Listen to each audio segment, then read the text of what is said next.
They score! They score!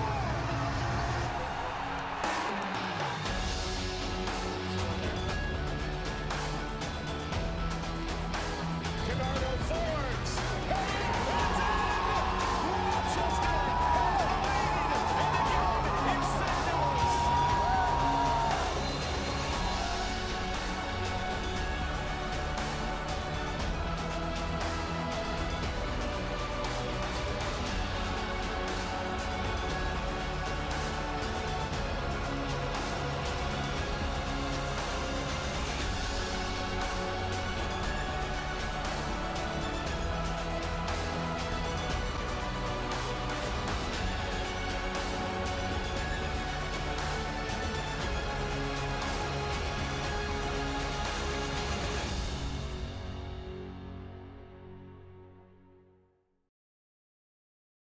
And welcome to City Stadium for the Richmond Kickers versus Wilmington Hammerheads. I am your British play-by-play guy, Daryl Grove, and I'm joined by my American colour commentator and yours, Tyler Rockwell.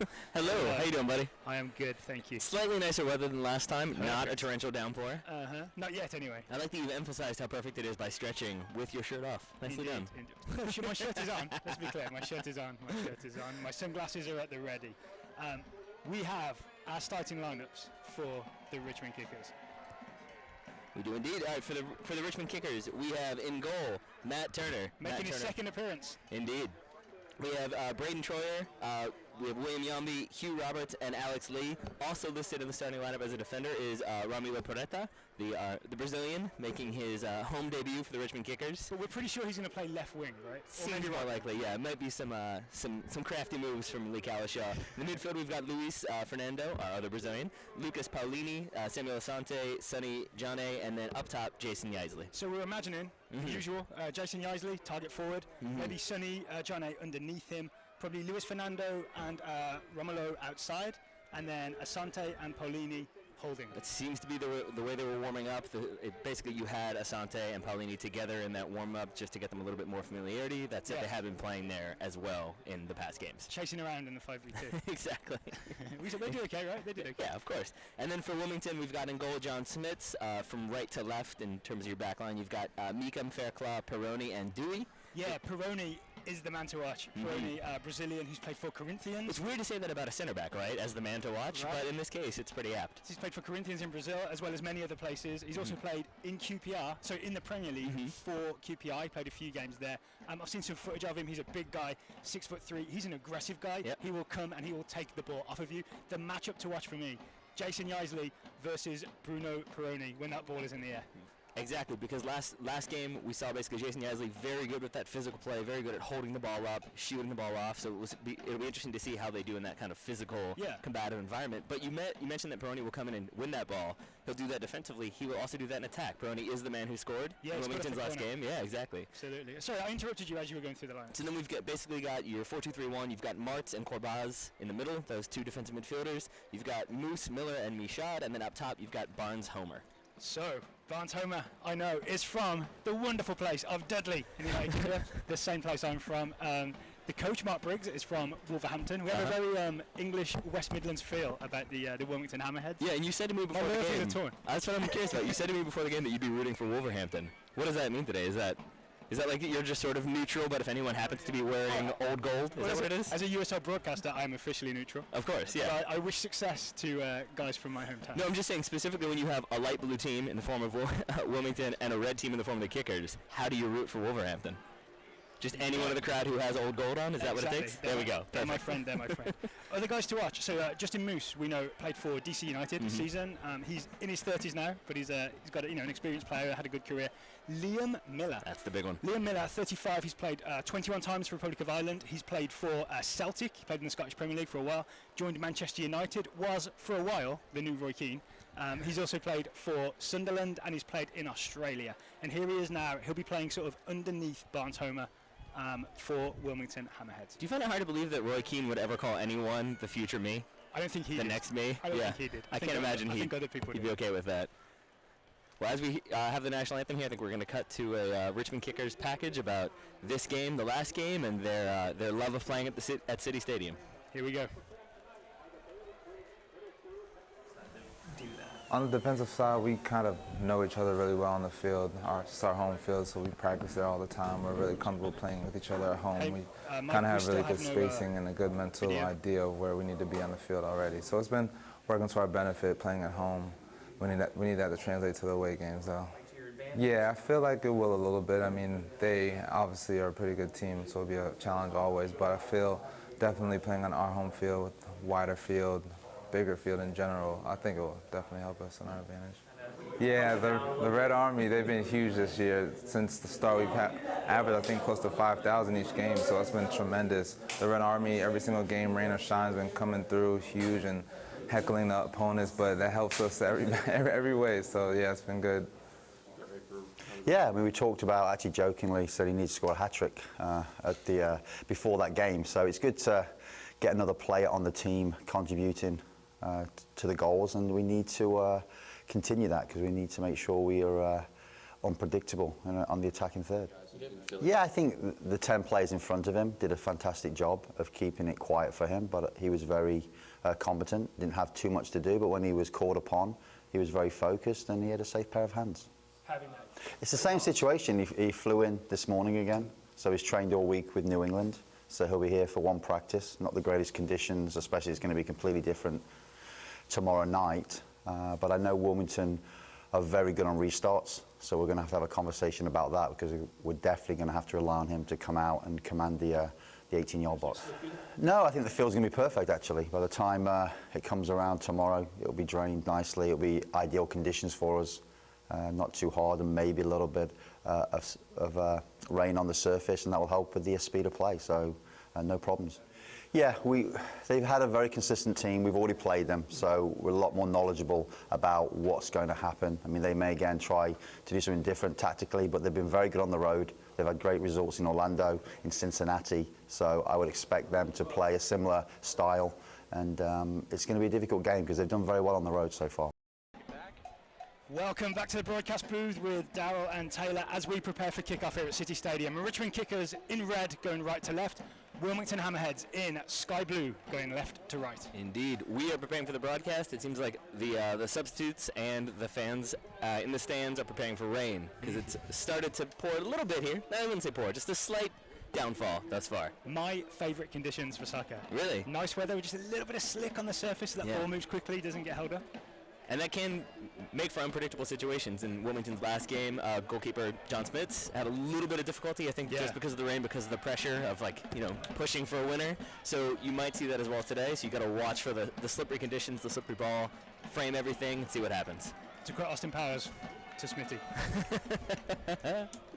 So we'll be looking today at Romelu, the Brazilian, making his, I believe, his first start. I'm not sure if it's his full debut, but it's his first start for the Richmond Kickers. Certainly his first start at home. Luis Fernando has been lighting it up on one wing. We remember him winning a few free kicks with some incredible skills last week. We'll see if Romelu, we really will find out what type of player he is because we haven't really seen him play just yet. For those of you trying to differentiate, you've got Luis Fernando on the right, number 11 in the turquoise boots, the customary turquoise boots. And then we've got Romelu on the left with the orange, the pinkish orange boots? Pinkish orange. Yeah. Brian Ownby not starting tonight, we're told. That's just a precautionary measure for a slight knock that he's got. We may see him later. We may indeed. Romelu hopes not, I imagine. Given that he was the goal scorer last game, you probably want to see him late in the game if Richmond Kickers are chasing a goal as we look to get here underway. And we're under... Oh, we have a fake, and we're underway. Fake kickoff, yeah. Bounce home. The ball is with Justin Moose. Justin Moose tackled in midfield by Romelu. Kickers are away. A step over, turns back, goes back to Asante in midfield. Kickers won the ball very quickly. Now Hugh Roberts has it in the back. Hugh Roberts squares it to William Yombi. I see Braden Troyer on the left making a big run. Taylor, please take a look at the formations, tactics. Let me know what's going on just yet. I will. Thus far, it looks like Wilmington are in more of a 4-1-4-1 than more so than a 4-2-3-1. Who's the defensive midfielder? It does look like you still have Martz sitting as your defensive midfielder, and then you have that kind of a flat four in the middle with Barnes Homer up top by himself. Okay, Braden Troyer under pressure from Moose there, gives it back to Yombi, who plays it down the channel, looking for Jason Yaisley, intercepted by Fairclaw, I believe. Braden Troyer with the throw on the left. Braden Troyer doesn't seem to have any options. He goes long to Yaisley. Yaisley heads it back to Romelu. Romelu can't control it. Ball is won in midfield by Wilmington. Midfielder slips over, but gives it back. Ball is out left. Now it is Corbaz on the ball. Corbaz, my apologies, yeah. Quickly learning the players' names on the fly. Fairclough in the back. Fairclough looks forward, goes long, way over the head of Barnes-Homer, who does not look happy about that. Ball rolls through to Matt Turner. It's William Yombi in the back for the kickers. William Yombi looking up, goes short to Asante. Asante with the ball, brings it out, finds the feet of Sonny Jane. Sonny Jane gets a shove from Matt. Wilmington get the ball back. Played long down the wing, looking for Michaud, I believe. Ball has gone out of play. Alex Lee drops back to take the throw. Dill, early on, are we seeing more of what we saw from the kickers last game, where maybe it's a little bit more spread than they might like to see? It's a little bit difficult to connect passes, or is it too early to tell at the moment? I'd say too early to tell, though. Matt Turner has just overhit that pass. It's picked off by Wilmington. Collected in midfield by Moose, by Liam Miller. Now the ball's gone all the way back to Fairclough. Plays it out left to Peroni, the big defender. Peroni gives it to his left back, Douay. Douay down the line, looking for Barnes-Homer. Barnes-Homer in a shoving match with Hugh Roberts. He wins it. Barnes-Homer plays it infield. It's collected. It's cut out by Lucas Paulini. Played out for a corner from Paulini. Good defensive work there from Paulini, not to go to ground, to keep his footing, to play it out of bounds. That said, some sloppy work from the Richmond kickers early on in terms of the opportunity that Wilmington were able to get. Very easy to be in on goal, but good defensive work from Paulini there. I've just been told that Nyquist is the 142nd Kentucky Derby winner. Outstanding. I did not put any money on Nyquist, so. Cross comes in from Wilmington, headed clear by Hugh Roberts. Collected at the top of the box. Turn and shot from distance, blocked again. Comes back, hits the post, and Michaud has put it over the bar on the rebound. His hands are on his head, and well, they might be. And well, they might be. So it looks like it's a blast from Martz from about 25 yards out. A little bit of a save there from Turner, plays it off the post, falls to Michaud. Michaud, if he could put it cleanly on frame, probably going to be a goal. Can't take it quite cleanly, instead puts it over the goal for a goal kick for the Richmond kickers. So I have an idea of Wilmington's formation. It looks like Michaud is underneath Barnes-Homer. Moose is on the right. Liam Miller and Martz central. We're being told there's a replay, but we're not able to see it. Ball is picked up in midfield. Luis Fernando has it. Turns, left-footed pass to Sonny Jane. Sonny Jane running at Wilmington. Intercepted. Good tackle from Paulini in midfield. Romolo runs away, leaves his foot behind, wins a free kick. It looks like wins a throw-in, actually. I don't think any whistle gone, so throw into the Richmond kickers deep in Wilmington territory. Referee not so impressed. Not so much, Romolo leaving his foot behind, ready to get hooked. He's like a fish who wanted to get caught, right? Is that a... Cuts back inside, gets away from Liam Miller, gives it to Luis Fernando. Luis Fernando tries to step over in the move. Liam Miller has the ball back. Liam Miller gives it to Justin Moose, who's come in field. Justin Moose in the centre circle, finds space outright, gives it to Meekham. Meekham's got light pressure from Romolo, gives it back to Fairclough. Fairclough, square to Peroni. Peroni back to Fairclough. Smits with the ball now. Wilmington playing it around in the back. It's a pretty big gap between. We have Liam Miller sitting back in that kind of, as we said, it's maybe a 4-1-2-3-1. Yeah. some form of that, maybe a 4-1-4-1. That's too many players. Yeah, 4-1-4-1 would be the easier way to go with. And it's Liam Miller sitting deep, but you're getting a good 20 to 30 yard gap between the back line and Liam Miller, and then the attacking midfielders, where you tend to have four Wilmington players in a line, basically. Corbaz plays it all the way back to Smits. Peroni asked for the ball. Smits didn't give it to him. He sort of dribbled straight past him. Ball goes down the line on the chest of, is that Michaud out there? Collected by Corbaz. No, Martz has it. Martz back to Corbaz. Corbaz under pressure from Luis Fernando, gives it back to Peroni. Peroni looking for that pass with his right foot. Finds Martz. Martz turns away from Paulini. Into the feet of Michaud. Michaud cuts. Michaud on his right foot. Michaud, I think, nutmeg Paulini. Down the line, cross from Dewey. My apologies, is blocked. It's a Wilmington corner kick. I figured out why I thought there were 12 players on the field. Because of the way I wrote it, I had Barnes-Homer as two different players. I'm a crafty one. As we have a replay of the Yazzie shot on goal, we also have the corner kick getting set up here for Wilmington. Corner kick to be taken by Corbaz, I believe. Corbaz, two arms in the air. Ball comes in. Peroni got to it. We're going to have to watch Peroni on these corner kicks. He scored with his feet last week against Cincinnati. He got his head to that at the near post, but headed it across the near post. Tower is a strong adjective, but in this case, he seems to kind of tower over a fair number of the Richmond kickers. And you can kind of see him from any spot on the field. I imagine he's an easy target to aim for on any set piece. And we saw it just there. Peroni quick to get to the ball. Can't turn it on frame, but definitely a threat for Wilmington. I'm going to call him a conservative 6'3", as he loses out to Jason Yaisley in the air. I'm going to put it closer to like 6'5". Barnes-Homer nearly had the Ibrahimovic-style flick, but it was intercepted by Hugh Roberts. Luis Fernando goes down. We have a kicker's free kick. I think it's Alex Lee with a delayed call. Referee went for advantage. No advantage there, so free kick to the Richmond kickers taken quickly. Now it's Paolini playing out wide to Troyer. That classic Paolini outside of the foot pass. We see that a lot. Romelu gives it him back. Paolini under pressure, gets the ball down the line to William Yombi, who's also under pressure. Michaud gets the tackle in, but it's going to be a kicker's throw-in in roughly the left-back spot.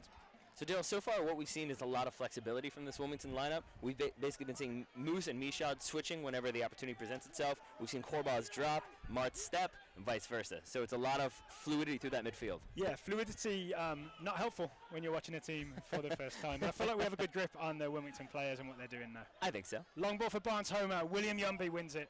Good header from William Yombi. Alex Lee collects it at right back. Orange boots. Goes long, looking for Yaisley. Fairclaw is going to get there and see it through to Smits. Oh, that's always that dangerous ball, right? Where you don't know how long or short it's going to go. It would be more dangerous were it continuing to rain. The rain has ceased, albeit maybe temporarily. We shall see. Liam Miller collects from Smits. Wilmington looking to play it out of the back. Liam Miller doing that sort of Xabi Alonso for Bayern Munich thing where he comes between the centre-backs and receives the ball. I'm sure he'd appreciate that. I think so too. That comparison. But yeah, exactly. He drops deep. It allows the centre-backs to go out wide, which allows the outside backs to push forward and stay wide. It spreads the field pretty considerably for Wilmington. Justin Moose has it on the right wing. Moose into Michaud. Michaud with Romelu to his back. Didn't see him coming. I don't think he snuck up on him. Troyer gives it back to him. Paolini collects. Paolini gives it to Samuel Asante. Asante coming through midfield. Gives it to Jane. Jane tried the return pass, I think, to Luis Fernando. It's intercepted by Dewey. Now Wilmington with the ball. Dewey getting a little run in central midfield here. Wilmington play goes down. I think it was Justin Moose. Goes down from Braden Troyer. Friendly pat on the back afterwards. All good. Justin Moose back on the right now, sending Michaud back onto his customary left side. But Michaud now holding up in the middle because Barnes-Homer has drifted out. So as I talked about again, it's that kind of changing shape for Wilmington. We'll see how the kickers adjust to that. Looks like Jane is quite far up the field. Almost a 4-4-2 looking for the kickers right now. Peroni on the ball. Peroni exchanges passes with Corbaz. Gets it back. Corbaz squares it to Fairclaw. Fairclaw out to Meekham at right back. Meekham under pressure from Romelu. Gets the ball down the line. Moose gives it to Liam Miller. Liam Miller, I feel like you can trust his passes, the level of soccer he's played. He was sort of known as a solid passer, even at Premier League level. I heard he was the new Roy Keane. He temporarily Somebody was. told me that. Not Roy Keane, but somebody. I didn't just make that up. Fairclaw has the ball. I didn't make up a rumour from 2004. I do kind of want you to do that, just create this ridiculous fictional backstory for one of the players. Now he's the new Xabi Alonso. Yeah. Corbaz has it. The sky blue Xabi Alonso. Here is Liam Miller. Liam Miller on the ball, bringing it forward, looking for that pass. It's collected by Michaud. Michaud on the right. He's got pressure from Romelu and Braden Troyer. What do we make of Romelu's performance so far? It's good defensively. He's done a lot of that, like quick track backs, as you mentioned in the last sequence, basically sneaking up on the players. But he just won the ball off Moose. I think he is struggling to deal with who his marker is. I've seen him follow Moose when Moose goes back to the left side or comes to the right side, and it can be a little bit difficult as to who he's supposed to stick with. And I think that's maybe something that Wilmington are doing intentionally to try to overload one side and create those mismatches. You know that feeling, right? It's that adrenaline and energy, and you want to do well, so you never want to be standing still, even if maybe sometimes that's the right thing to do. Exactly, you know what I mean? Yeah. So you're like, I'm going to mark him and follow him across the field, and all of a sudden your side of the field is now wide open. Yeah. A first start is very similar to 10 cups of coffee, I want to say. Paolini to Samuel Asante in midfield. Is it possible that you just drank 10 cups of coffee before every first start? I've had 3, which is the appropriate amount. Jane to Luis Fernando. Fernando to Asante. Squares it to Paolini. Braden Troyer is free out left here. Receives the ball from Paolini. Braden Troyer. Romelu not really giving him a pass. Troyer finds him anyway. Romelu shoots from distance. That was optimistic, I want to say. Samuel Asante has it. Asante out right to Alex Lee. Alex Lee in the orange boots. Back to Samuel Asante. A lot of possession from the kickers here. Luis Fernando's got it at top of the box. Shoots, hits Jason Yaisley. Nice, calm, collected composure there from Liam Miller to settle the ball, drop it back to Smits. Smits now boots it long. Looking for Barnes Homer. One in the air by Hugh Roberts. And Hugh Roberts also wins a free kick. He does. Roberts goes up for the ball. Looks like Barnes Homer, at least according to the official, backs up into Roberts, sends Roberts over and onto the floor. Roberts slow to get up, but now on his feet, and it's a free kick to the kickers, about 5 to 10 yards short of midfield. Barnes Homer's from Dudley. He's a tough man. Asante goes right to Alex Lee. I'm not going to lie, Daryl. Dudley does not sound like the hometown of tough guys. It kind of is. We have a replay here of the last foul by Barnes Homer on Hugh Roberts. Meanwhile, Turner has it. Turner gives it to Hugh Roberts coming out of the back. Hugh Roberts finds the feet of Sonny Jane. Jane through ball. It's found Romelu. It has, but Romelu is offside by a good 5 yards or so there. And it looks like a delayed call. Oh, instead it looks like maybe the offside rescinded in favor of a free kick to the Richmond Kickers. Wilmington coach is not pleased, but it does look like it's going to be a free kick to the Richmond Kickers, 40 yards or so from the Wilmington goal. Are we sure he was offside if play had been continued? It looks like he was definitely offside, which is maybe why the foul was given. That's all I can make, as I was watching the run and watching the linesman, but I'm assuming that it was essentially would have been advantage to the kickers, but since he was offside, the referee called it back for the foul. Makes sense to me. All right, Romelu, I apologize, and Paulini standing over the ball to take this free kick. Looks from the cluster of players, Yumby and Roberts and Yaisley, probably the kickers' three best aerial targets, are clustered to the left of the penalty area. That's where Paulini goes. Yumby has it. Yumby goes outside of the foot into the side netting. A centre-back shot from William Yumby. It was a centre-back shot. The attempted outside of the foot went for the Trivella. Instead, he basically hit it the same way he would have had he hit it with his laces. Out of bounds, goal kick to Wilmington. And Jordan Morris is still top of the Trivella chart. This is true. William Yumby towards the bottom. In Yumby's defense, I think he saw it late. It was flicked onto him, and I think maybe he didn't quite know it was going to fall to him. By the time he did, it was kind of caught under his foot, so he did well to create a little bit of separation to get that shot off. But as we can see on this replay, instead goes wide for a goal kick. You can see the replay? I cannot, but I can guess. Yaisley gives it to Romelu. Romelu down the left. Romelu in the box. Romelu shoots, hits Fairclough in the face. Collected by Corbaz. Corbaz has it. Corbaz goes back to his keeper under pressure from Paulini. It is kicked long, looking for Barnes Homer. Barnes Homer takes it on the chest. That may be the first one he's won, I think. Liam Miller collects it in midfield. Gives it to Michaud. Michaud to Dewey. Dewey, the left back, comes forward. Plays the ball down the line. Gets it back. Dewey to Corbaz. Corbaz turns and goes diagonally deep to Fairclough. Wilmington build again from the back. It's Peroni to start it this time. Now we see the kickers in defensive shape, Taylor. We do, and the kickers are keeping that compact midfield. Sonny Jane has dropped off a little bit, and it's essentially blocking off anything through the middle, forcing Wilmington out wide, and because of those outside backs being pushed so far forward, they're not really able to create so much thus far in the game. All right, Liam Miller collects it, gives it back to Dewey. Dewey miscontrols. It's going to be a Richmond kickers throw-in on the right wing. Alex Lee with the throw. Finds the feet of Luis Fernando. Luis Fernando turns, looking for Asante. It was a loose pass, picked off by Liam Miller. Liam Miller now in the centre circle. Liam Miller goes short to Justin Moose. A lot of experience between those two passes. Gives it to Meekham at right back. I mean that in the best possible way. To Fairclough in the back. Fairclough under pressure from Jason Yaisley, gives it to Meekham. Meekham right-footed, back to Smits. Smits collects, Jason Yaisley runs at him. Smits is outside of his box. Hits Luis Fernando with the clearance. Peroni clears it. Danger is over for Wilmington, at least for now. Samuel Asante heads it up in the air and heads it again. Finds Romelu. Peroni and Smits had some words after that replay. Those words continued and are sort of still continuing between the two. Neither one pleased with the other. I think each one of them inclined to blame the other for what just happened there. Why would that be Peroni's fault? It looked like I think Smits was expecting him to get out of the way, so Smits could play it short Burns out Homer wide. Meekham down the right. Meekham gets a low cross in. Out of bounds, it's and going to be a goal kick. I apologize, interrupted you. No, not at all. You're doing your usual play-by-play job, and you're doing it well. It basically, I think Peroni was supposed to check inside so that Smits could then play it cleanly out wide and kind of launch that counterattack. Peroni cut his run to the right, basically, and angled out wide, and that's what blocked that off. Exactly. That's why Smits had to play that basically bad ball. Exactly. Into Luis Fernando's back. Exactly. All right, Richmond kickers, goal kick. Matt Turner goes long. Aerial ball. Jason Yaisley, I think, got a flick to it. Wilmington collect, though. I'm sure Jason Yazzie will say he did. Justin Moose wins a throw-in for Wilmington. To be taken by Meekum. Finds the fit of Liam Miller. Back to Meekum.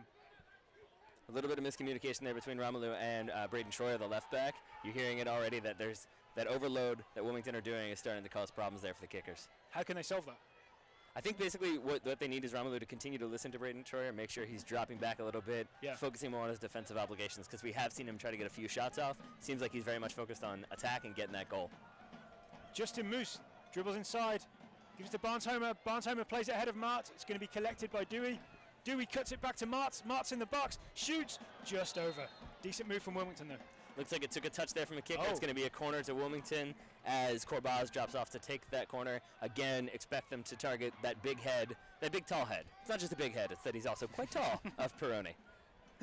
I'm thinking Braden Troyer is probably, I don't know this for fact, I imagine he's been asked to sort of keep talking to Romelu and let him know where he needs to be and what he's doing. Exactly. Sort of an extra job for Braden Troyer, right? Exactly, yeah. Well, I think it was also in that situation, it was actually William Yambi who spotted the defensive mismatch and was yelling at Troyer, who in turn yelled at Romelu. Corner comes in from Corbaz. It goes long to the far post, looking for Fairclaw. Matt Turner caught it in the air. Turner with a throw-in, basically. Finds Asante, who plays it outright to Sonny Jano. He's a little bit behind him, but he collects it anyway.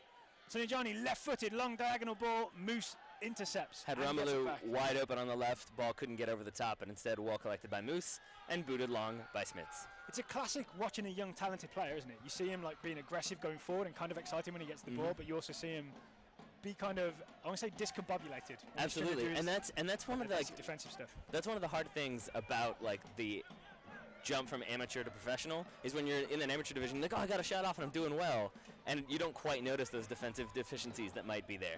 Romelu with the ball, nearly a perfect pass into Jason Yaisley. It was velvety, but it was intercepted.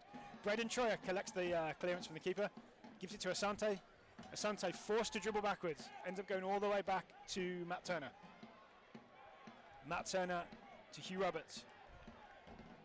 Hugh Roberts, long ball into the channel, looking for Yaisley. Yaisley collects with Fairclaw at his back. Peroni coming after him. Found some space for Jani. Sonny Jani is in the box now. Sonny Jani shoots, blocked by Peroni. Big block from Peroni.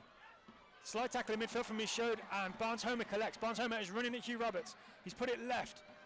Mart's on the ball. Mart's tries to cut Hugh Roberts, plays it back across, and it's all the way out. Looks like it's going to be a Richmond kicker's throw-in. Dangerous break from Wilmington there.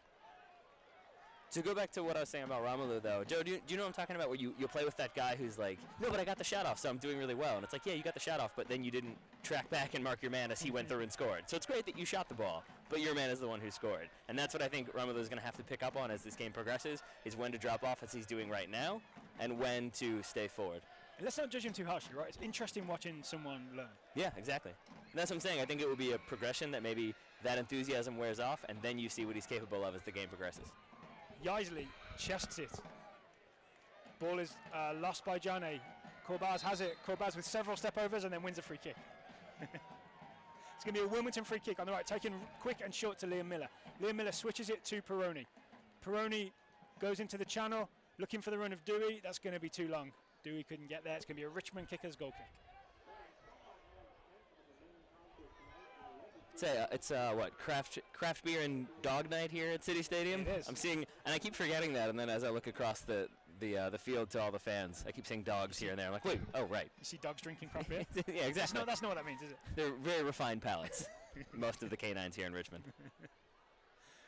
Matt Turner kicks it long. It's out to the left, looking for Yaisley. Yaisley flicks it on. Cleared by Fairclaw. It has Barnes-Homer versus Yambi. Yambi wins it with his head. Looks like he maybe got a bit of contact. Yambi is holding the side of his face. Alex Lee collects the ball in the channel. Yambi still holding his face. Can you keep an eye on that developing situation, Taylor? Fairclaw wins the ball in the air against Yaisley, but it's collected by Sonny Jane, who gives it to Samuel Asante. I think it's just a momentary discomfort for Yambi as we see him on the ball now. Yeah, looks to be back to full fitness.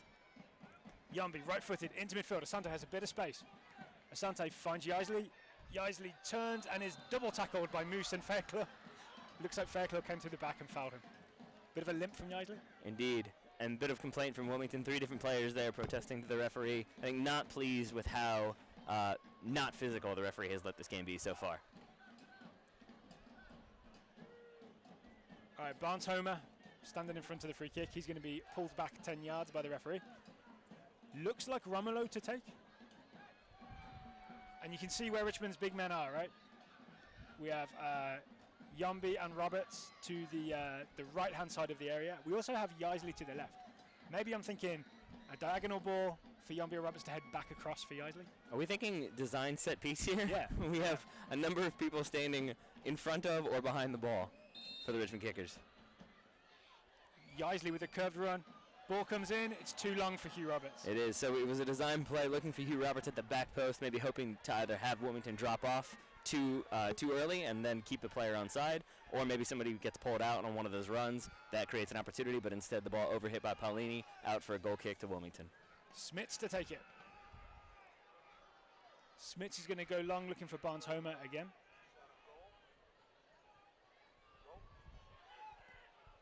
And you're going to see a replay of the shot. Goal kick taken here. Headed clear by Alex Lee. Meekham has it. Barnes Homer lays it off. Justin Moose collects on the right. Gives it to Michaud. Michaud goes back out to Justin Moose on the right. Moose down the line. Finds Barnes Homer. Barnes Homer has a little bit of space. Played it low. No one can collect it. Cleared by Paulini. Nice and casually. Like he stuck a straight leg at it and just got rid. Meekham collects it right back. Meekham heads it to Liam Miller. Liam Miller finds the feet of Barnes Homer. Barnes Homer, I'm going to say accidentally, but successfully let it run. Moose collects on the right. Moose gives a bit of a feint, crosses. Hugh Roberts heads it. It is collected outside the box in midfield by Liam Miller, and Wilmington are going to build again. Here comes Peroni. Peroni dribbling inside. Peroni still dribbling inside. Goes left to Dewey. Dewey crosses. Barnes Homer, it's over his head. It's collected by Justin Moose in the box. Moose, Braden Troy wasn't buying it this time. He was not. Braden Troy got Instead, boots it clear. And for you kids watching at home, the headed clearance from Hugh Roberts there was the one time it's okay to head it back into the box, because essentially didn't know what was behind him, knew it was in front of him, knew there was a gap in the middle, and that's where he aimed that header to get it clear. Ball is still in play. It was rolling on the line. Yaisley has it. Step over and a shoulder into Liam Miller. Kicker still have the ball. Romolo dribbling now. Try to find Yaisley. Intercepted by Miller. It's going to be a throw into the Richmond Kickers. Braden Troyer to take. Braden Troy looking for a throw. Yeah, Braden Troyer to take eventually, I think. Yaisley could not keep it in. He went down, played it out. It's going to be a Wilmington throw at right back. Meekham to take. For how spread Wilmington have been when it comes to getting the ball forward for them in attacking play. You talking horizontally or vertically? Vertically and horizontally. They've been very spread when it comes to having the ball, trying to get it forward, but defensively very compact, having those midfielders together, really blocking off passing options for the kickers. Luis Fernando with a tackle on Dewey. Gives the ball to Yaisley. Now it's with Sonny Jane. Jane outright to Luis Fernando. Luis Fernando, left-footed cross. Ooh, it just flashed across the front of Yaisley, who is limping, Taylor. Do you see him? He does. He looks like maybe when he went to try to keep the ball on that throw-in from Braden Troyer, did lose his footing, did slip, did hit the advertising boarding, maybe had a little bit of discomfort there, rolled that ankle a little bit. We'll see how Jason Yaisley does in the next few minutes. If they have to substitute him. While we wait for Smith to take this goal kick, we'll say that you can get into the game through the USL's social media channels. Follow the USL on Twitter, Facebook, and Instagram for news, live game updates, and video highlights from across the league.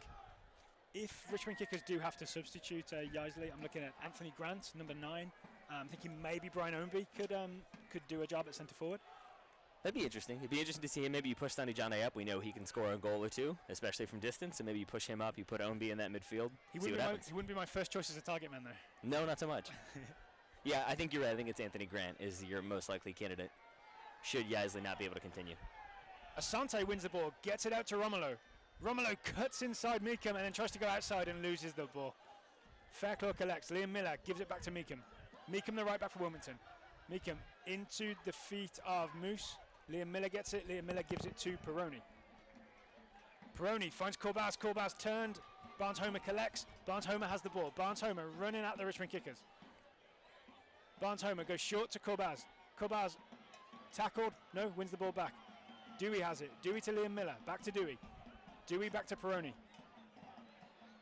Peroni into Corbaz, who wins a throw-in. So Romelu has done a much better job in the past few minutes of dropping off a bit, but I do think that part of the problem for him early on was that it seems like he is inclined to drift forward, and I think that's what he's been told to do by Lee Kalishaw, is stay forward and be that long ball outlet. But then I think occasionally it's incumbent upon him to drop off very quickly, and I think that's where there's that problem, because he's not quite sure when to do it. But so far it seems like he's figured it out a bit, doing a better job of it as we see him on the ball right now. He just faked out Justin Moose and then found the ball outright to Alex Lee. Alex Lee slightly overran it, got the ball back, gives it to Luis Fernando. Fernando keeps it away, gives it to Paulini. Paulini to Yambi. Yambi looks up, sees Samuel Asante. Asante collects in midfield. Here comes Samuel Asante. Right-footed, looking for Yaisley at the far post. It's run too far. It's going to be a Wilmington Hammerheads goal kick.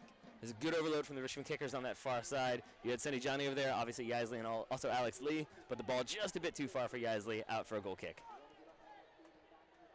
Smits goes short. Gives it to Fairclough, the centre-back. Has it outright. Fairclough back to Smits. Smits, I feel like he's not quite sure what to do with it. Back to Fairclough again. Fairclough's looking up, gives it to Meekham. Meekham back to Smits. Smits under pressure from Yaisley. Tried to play it into midfield. Asante picked it off. Justin Moose picked his pocket. And now Liam Miller has it. Liam Miller with the ball into the channel. It's going to be Misha to chase. Matt Turner comes out, left-footed, clears it. Liam Miller gets to it, gets it back. Liam Miller in midfield, gives it to Justin Moose. Justin Moose into Mishad. Troyer intercepted. William Yambi has it. Yambi now to Hugh Roberts as the kickers have the ball and they're about to build this attack. What did you make of that move from Wilmington there? It seems like, I can't tell if this was designed to just possess the ball in the back or if it was a lot of indecision.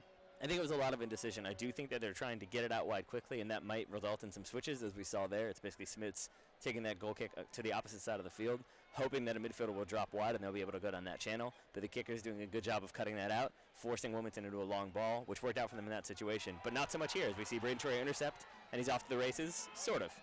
He didn't have the pass. He now has Romelu out wide. Samuel Asante is going to find him. Romelu with space to run into down this left. Troyer was off to the races. Like the sixth place horse at the Kentucky Derby. Meekham's caught him up. Can you remember who the winner was? Cannot. It was Nyquist. Nyquist, got it. Nyquist finished last. Paulini into Luis Fernando, gets it back. Paulini finds Yaisley. He's got his back to Fairclough, holds it up, gives it to Jane. Now Paulini goes left to Braden Troyer. Braden Troyer from the left wing, right foot across, looking for Luis Fernando, won by Dewey.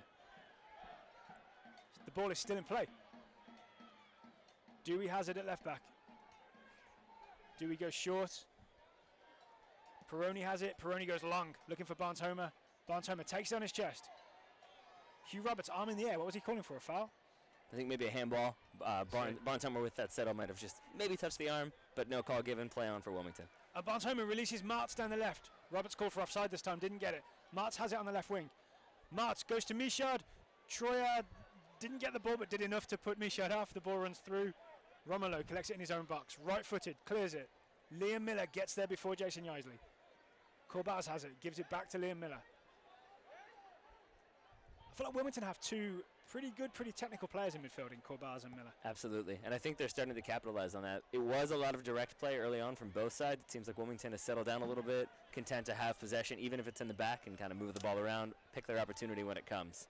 Would you like to see the kickers maybe press a little more, maybe just be a bit more aggressive when Wilmington have the ball? I think so. It does seem like they've backed off a bit. I'm not sure if that's because they're uncomfortable with Wilmington having this much of the ball, or if that's a designed situation for this moment in the game.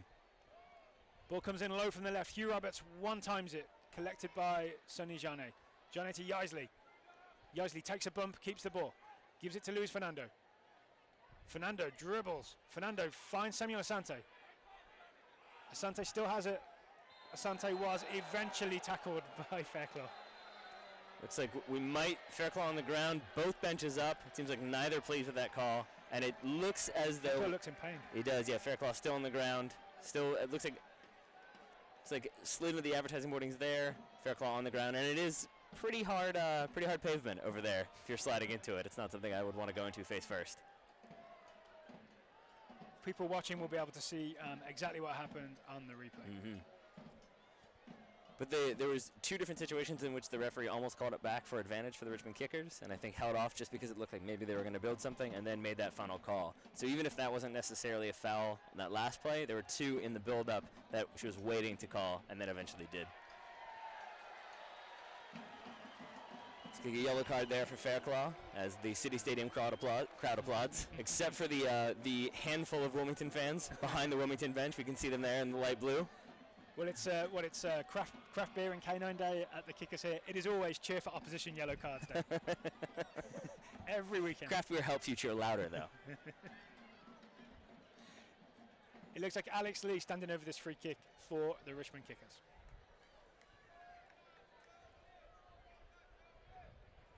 Romolo, I see, with his arm in the air. He wants it. Here we go. Alex Lee to take.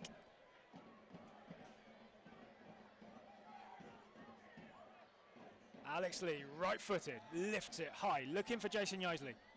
Yaisley beats Peroni in the air, flicks it on, but there's no one there. He also did so illegally, it seems.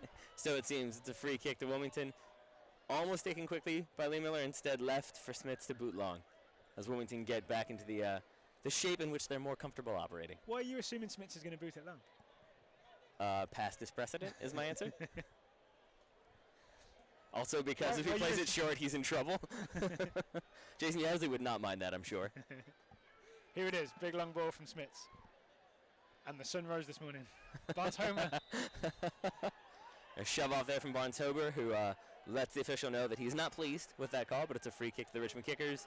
Looks to be taken quickly by Hugh Roberts. Plays it out wide to William Yombi, who himself now looking wide instead finds Paulini. Paulini drops it back to William Yombi.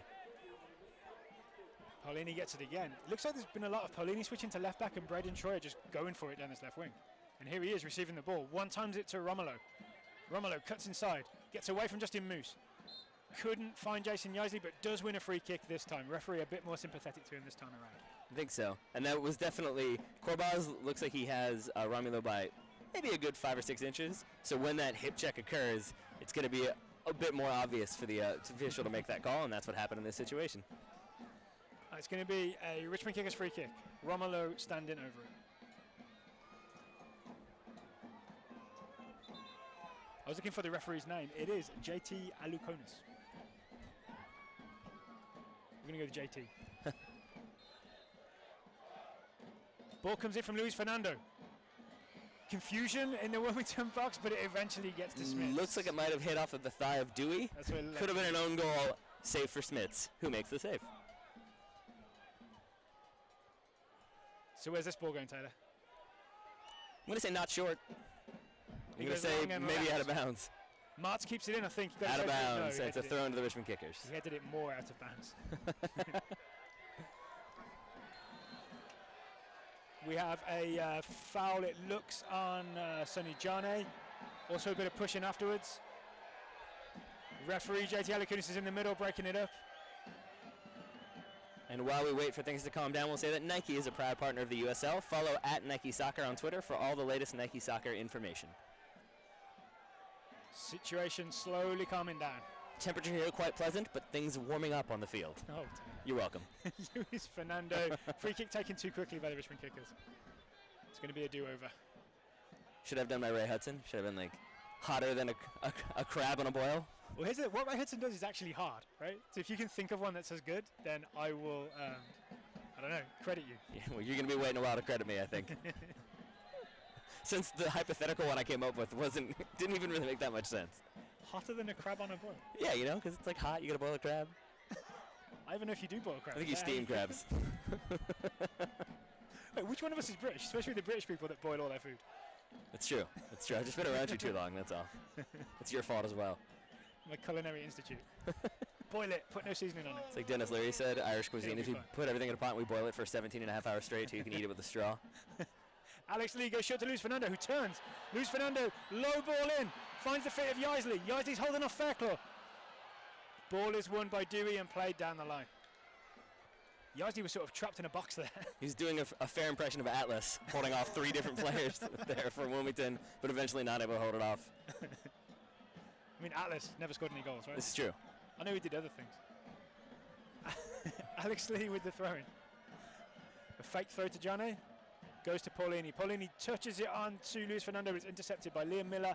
Corbaz plays it up the line. Dewey plays it to the feet of Martz. Here come Wilmington with Martz. Martz running at the Richmond kickers. Outside the foot, down the line to Barnes-Homer. Flag is up. Barnes-Homer was just offside. There's a fast break by Wilmington. Barnes-Homer a little too fast. Kickers caught him offside. Alex Lee once again with the free kick from the right-hand side.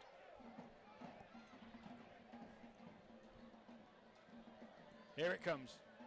Long diagonal from Alex Lee. Peroni got his chest into the back of Yossi, let it run. Romelu! Great save from Smith, stretches out to tip it around the post. Great one-time take from Romelu there on the half volley, but as you said, Smith's able to get that big paw across and just tap it out wide for a corner kick. It might not have been the hardest hit shot with the most pace, but it is off that volley when you're having to shuffle across as a goalkeeper to try to cover things off of that rebounded shot. It's a great save from Smits on a difficult angle. And Romelu with the corner, he goes short to his compatriot Luis Fernando. Romelu with a little juggle down the left and an outside of the foot pass to Luis Fernando. This is what I was hoping we'd see when the kicker signed 2 young Brazilians. Instead, Luis Fernando bodied off the ball a little bit, stopped play to protest to the official. While he stopped, the ball rolled out, and it's a goal kick to Wilmington. That was the thing I was fearing we would see when the kicker signed 2 young Brazilians. If you're a Wilmington fan, one thing you might fear seeing is what's happening right now. We continue to have Peroni and Smits having words with each other. As that ball went out, Smits immediately turned and yelled at Peroni. Peroni had some words right back. Was it, I can't remember the play now, but the play where Romelu got the shot away, was it a poor clearance from one of the Wilmington? It may have been. That's a solid shot, Mr. Grove. Smits goes long from the goal kick. No challenge as Lucas Paulini has all the time in the world to head that to Jason Yaisley, who lays it off to Romelu. Romelu up against Meekum. Romelu looks pretty confident. Cuts inside, is down on the floor.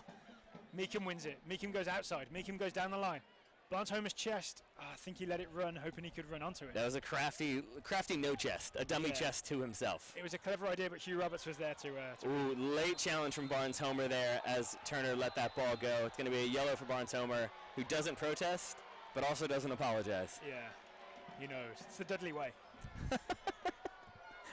To have a cheap foul and then walk away and act like you didn't do anything? That's the Dudley way? No, you accept the punishment, but you don't complain about it. I see, you okay. don't apologize. I see.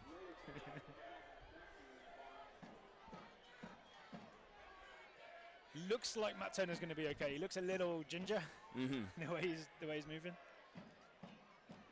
Well, yeah, I think as we said multiple times, Barnes-Homer not particularly slow, not particularly small. So yeah, I imagine you wouldn't be too thrilled having just taken a frontal collision with Barnes-Homer. Turner holding the ball, looks like maybe waiting for the referee to let him play. Referee telling him to hold off as she finishes putting Barnes-Homer in the book. Play to resume. Okay. Now. I'm going to say Matt Turner got both barrels of Barnes-Homer's double barrel name. Yeah. I think also the official maybe made the mistake. I didn't wrote the first part of Barnes-Homer and then forgot and pulled the book back out to write the second part of Barnes-Homer. Peroni kicks the ball straight up in the air. Gets a second chance to clear it. Again, it's a little high and not too clear. But collected by Martz. Martz infield to Moose. Moose's pass couldn't find Barnes-Homer. Paulini slid and intercepted. Good work from Paulini. Now the Richmond kickers have it. It's with William Yombi. Yombi, low ball out left to Braden Troyer. Troyer up against Michaud, gives it to Samuel Asante. Asante turns, sends Corbaz the other way, opens up just enough space to give it to Braden Troyer. The kickers still haven't crossed the halfway line though. I enjoyed the self-nutmeg from Samuel Asante there. Paulini, right-footed, down the wing for Braden Troyer. Great touch from Troyer to control it. He's up against Meekum. Tried the low cross, Meekum intercepted, then Troyer held him off to win the corner kick. I think Meekum intercepted was a nice way of putting, Troyer went to block it, put it off Meekum, and then Troyer held off Meekum as it went out for a corner kick to the Richmond kickers. To be taken by Romelu. Alex Lee and Braden Troyer back, Asante at the top of the box, everybody else in there waiting for the corner. Big men up, little men back. Indeed. That's the pretty basic plan. Yeah, you have Yombi and Roberts at the far post. Yaisley more or less on the penalty spot now in the 6-yard box. Ball comes in, confusion in the box. It is cleared. Cleared by Barnes-Homer. Doing some defensive work. Asante with a slightly risky ball to Alex Lee. Alex Lee heads it. Corbaz versus Paulini in midfield. Asante comes away with it. Under pressure from Liam Miller. Liam Miller, I think, pushed him in the back. And there were some afters. I think that's the second or third time Asante and Liam Miller have come together. In that situation, Liam Miller, it looks like, came in from behind a little bit, took Asante down, and then fell on top of Asante. I think that's the issue that Asante had with that challenge. Not so much the foul as it was the follow-through from Liam Miller. What did Asante do afterwards? Asante looks like got up. Liam Miller was still down. Definitely put his hands to Liam Miller. Could easily be a card. Probably should be a card for the Richmond Kickers midfielder. Alex Lee there demonstrating to the linesman what happened there, why Asante got up with such vitriol. But right now we have both sides coming together. It's a meeting of the minds. Looks like no cards given thus far. All right, referee JT Alaconis talking to Jason Yaisley. Calls over Asante and Liam Miller. While we wait to figure out what happens here, we'll say keep up to date with the USL all season long by visiting the new USLsoccer.com for everything you need to know about the USL. How are things progressing on the field, Mr. Grove? I'm crossing my fingers for no cards here. It seems like the referee is just telling everybody, basically, don't do that again. No punishment this time. The referee has kept a tight lid on this one, hasn't let a whole lot go, and so I do wonder if this is a situation in which both could get a yellow card, but she just wants to calm it down a little bit, give them both a talking to, let things cool off, let everybody get back to their position, then you let play resume. Is this the second incident where there have been no bookings after a sort of fracas, or fracas, and just been a talking to for everybody afterwards? Well, I think Fairclaw might have gotten a booking the last time around. Oh, We've did. had three coming. Yeah. We've actually had 3 comings together so far. But that was really well done by the center official, because you can definitely give a card in the heat of the moment. Yambi long ball, Peroni lets it run. But you know what I mean? When you have all the players there and you run up and you give that card, it provokes more of a reaction. People get more agitated, whereas if you wait, calm it down, then pull the 2 players aside and have a word, keeps things level, on an even keel. Let's hope we see no more of that, though. Smits goes long, looking for Barnes-Homer. Roberts lets it run. Barnes-Homer gets it off the deflection rebound. Clearance is the word I was looking for. Into the final minute, barring injury time here in the first half at City Stadium. Still 0-0 between the Richmond Kickers and the Wilmington Hammerheads. I've got to say, Wilmington had the best chance of the game with Michaud in the 6-yard box with no pressure on him. I'd say that was one. The Yaisley opportunity that he hit at Spitz's legs was also a pretty solid chance. I'd say overall Wilmington have had the better of the opportunities in the first half. All right, Paolini flicks it on. Peroni collects. Peroni goes short to Fairclough. Gets it back. Peroni under pressure from Luis Fernando. Fairclough under pressure from Jason Yaisley. Fairclough gets it down the line. Yombi intercepts. Outside of the foot. Successful this time. Liam Miller gets it off though. Corbaz gets a foot to it. Asante takes on his chest. Sombreros Michaud and still has the ball. Asante goes to Braden Troyer, the left back. Braden Troyer down the line to Romelu. It's a little bit ahead of him. Can he get there? Romelu chasing it down. It has gone out of bounds. It's a Wilmington throw-in. I think given the position of the ball, given the position of the throw, and Wilmington not too inclined to take this throw-in quickly. I think they'll see it out till halftime. Have we seen the added time, Goer?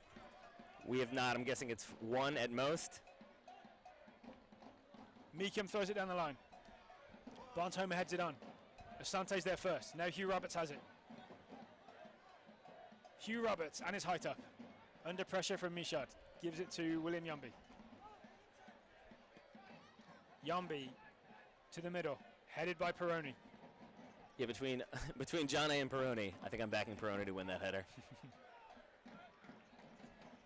Haven't seen as many Yaisley versus Peroni battles as expected. No, I think that's because Yaisley tends to be dropping deeper when that ball is coming in, just so he can be more involved. He's also not the type to just stay with one defender. He tends to wander left and right and win those flick-ons in the channels, right? Justin Moose was down the right. Ball collected by Romelu. Romelu under pressure there. Wisely, I think, plays it off Justin Moose to win the goal kick. I think that's always risky myself. To play it off? Yeah, you never know if you could like, accidentally control it, or it could deflect the other way at your own goal. Mm-hmm. Or yeah, you could play it off like the wrong side of the shin, and then all of a sudden it's like squared in the middle, out of nowhere. But it worked this time. It did. It certainly did. Goal kick from Matt Turner. It's gone long and left. Yaisley up against Meekum, wins the ball as it comes down, gives it to Romelu. Romelu waits for Meekum. Romelu goes short, finds Jane. Jane accelerates. Does he keep it in? It looks like he did. No, it's Out of gonna be a goal bounds kick. for a goal kick to Wilmington. And I would imagine this is going to be the last kick of the half here. You're expecting the whistle in the air? No, the whistle is here. No kick given, yeah. It is and that's halftime. 0-0 here at City Stadium. Richmond Kickers 0, Wilmington Hammerheads 0. Dogrove, if you're the head coach of either team, who's happier in this one? Is it Wilmington or is it the Richmond Kickers? From what you've seen on the field, if you're the head coach. Weirdly, okay, so Wilmington have only really given up that one clear-cut chance with Yaisley. There was that, and there was the Yambi. half volley from Romolo that's put out for a corner kick. Those are probably the two best chances for the Richmond And there's Yambi Kickers. into the side netting. It's just three sort of decent chances. And I'm thinking as well, if I'm Mark Briggs, Wilmington coach from Wolverhampton, if I'm him, I'm also not too thrilled that my goalkeeper and defender are arguing with each other. This is true. So lots to work out, I think, for both teams, and lots still to play for in the second half. We'll take a break and come back with a little more analysis, and then obviously the second half.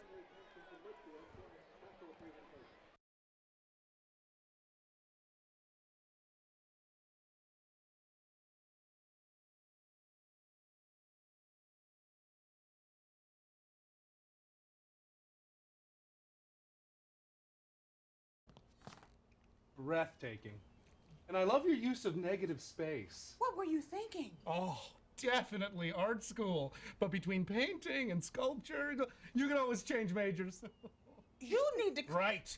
Oh, it ain't finished until you sign it. Tame the tuition monster. Lovely.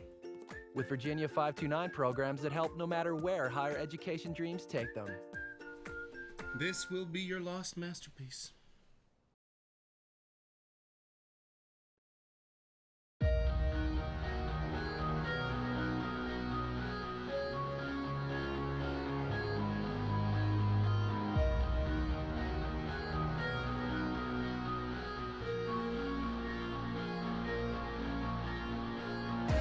Stretched out to the middle, back to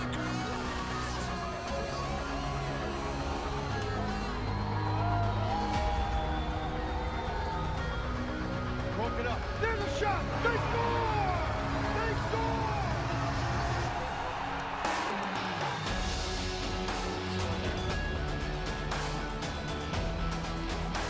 Bernardo Fords.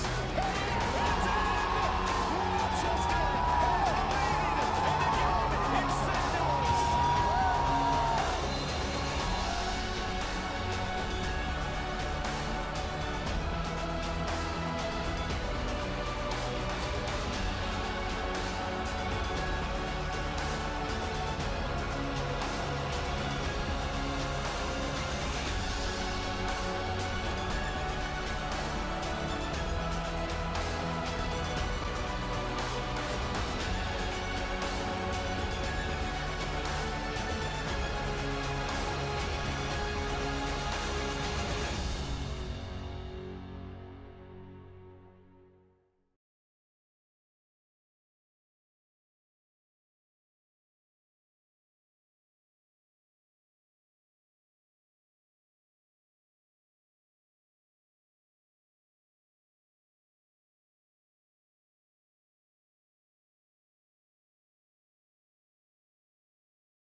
breathtaking. And I love your use of negative space. What were you thinking? Oh, definitely art school. But between painting and sculpture, you can always change majors. You need to... Right. Oh, it ain't finished until you sign it. Tame the tuition monster. Lovely. With Virginia 529 programs that help no matter where higher education dreams take them. This will be your lost masterpiece.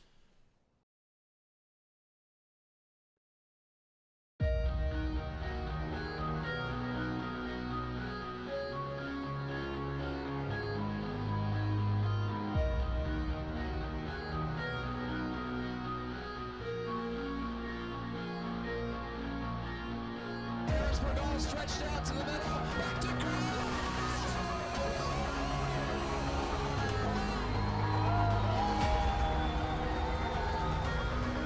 Broke it up. There's a shot. They score!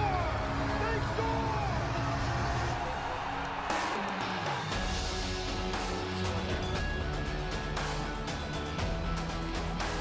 Bernardo forwards.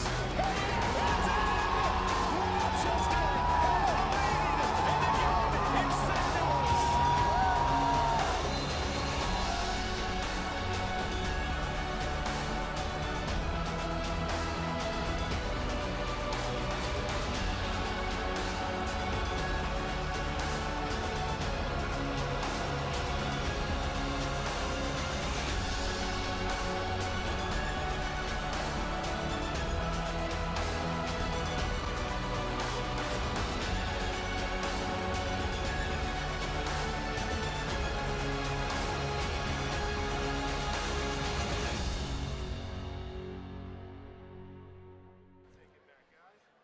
Hello and welcome back to City Stadium, where it is Richmond Kickers 0, Wilmington Hammerheads also 0. So 0-0 here at City Indeed. Stadium. That was the elaborate way of putting it, yes. I'm Daryl, he's Taylor. We've been talking off air about what we think's happening tactically. Taylor has some ideas, and I'd like for you, Taylor, to share them with our viewers and listeners. I think both teams, obviously there have been a few opportunities, but generally speaking, both teams have been solid defensively. It's going forward where I think there have been problems. For Wilmington, I think because you're having that sort of, as you described it, that Xavi Alonso role that Liam Miller's doing where he's dropping in between the two center backs, there's a big gap in the middle that we'll see if Wilmington try to fill in the second half because... now Richmond Kickers are filling in. Exactly, so they can't build through the middle, so they're being forced out wide. And when the kickers put them under pressure, that's when you're seeing the balls go out of bounds, the balls drop back to Smith, and he boots it long. Or they have to boot it long to Barnes Homer. Exactly. Meanwhile, as you can see from the stats in front of you, you are getting opportunities, 4 shots for the Wilmington, 6 for the kickers, but between the two, only 2 on target, both of those coming from the kickers. I feel like there should be an extra statistical category for shots that should have been on target. And me shots in the early going would definitely be in that column. And so, as those stats indicate, you are getting opportunities from the kickers, but I think the best way I can explain it is that they're being overly elaborate at times and then overly direct at times. So there's opportunities when they could be building out of the back or playing simple passes, and instead they're looking for the head of Yaisley or to play the ball into space. Other times it's too many step overs, it's too many quick passes that aren't really getting them into a position that works for them. So I think if they can maybe switch those and be overly elaborate at the right times, or elaborate at the right times and then direct at the right times. I know what you're talking about. There are times when, say, Braden Troyer has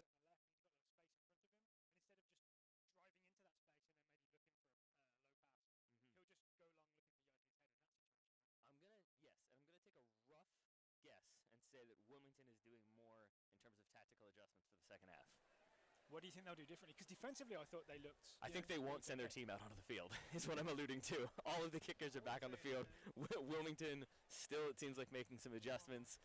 None of the Wilmington starters have emerged from the locker room so far. So what I think they're trying to do you think Mark Briggs is frantically moving things around on a magnetic board? I think he's specifically moving Corbaz and Martz around because I think one of them is going to be tasked with dropping off to provide an outlet, or maybe both of them to provide outlets for Miller. So when he turns and gets the ball at his feet and looks up the field, he has those 2 options in the middle, or at least forces the kickers to get a little bit more compact to mark those 2 options. Then the channels are more open. So that's what I think they're going to try to build on and try to make happen in the second half. And I would guess the Richmond Kickers come out in the same shape, but maybe make different decisions. If your analysis is right about sort of being elaborate when they don't need to. Yeah, I think that all checks out to me. We have some changes there for the Richmond Kickers. It looks like Brian Ownby. Oh, so I was wrong.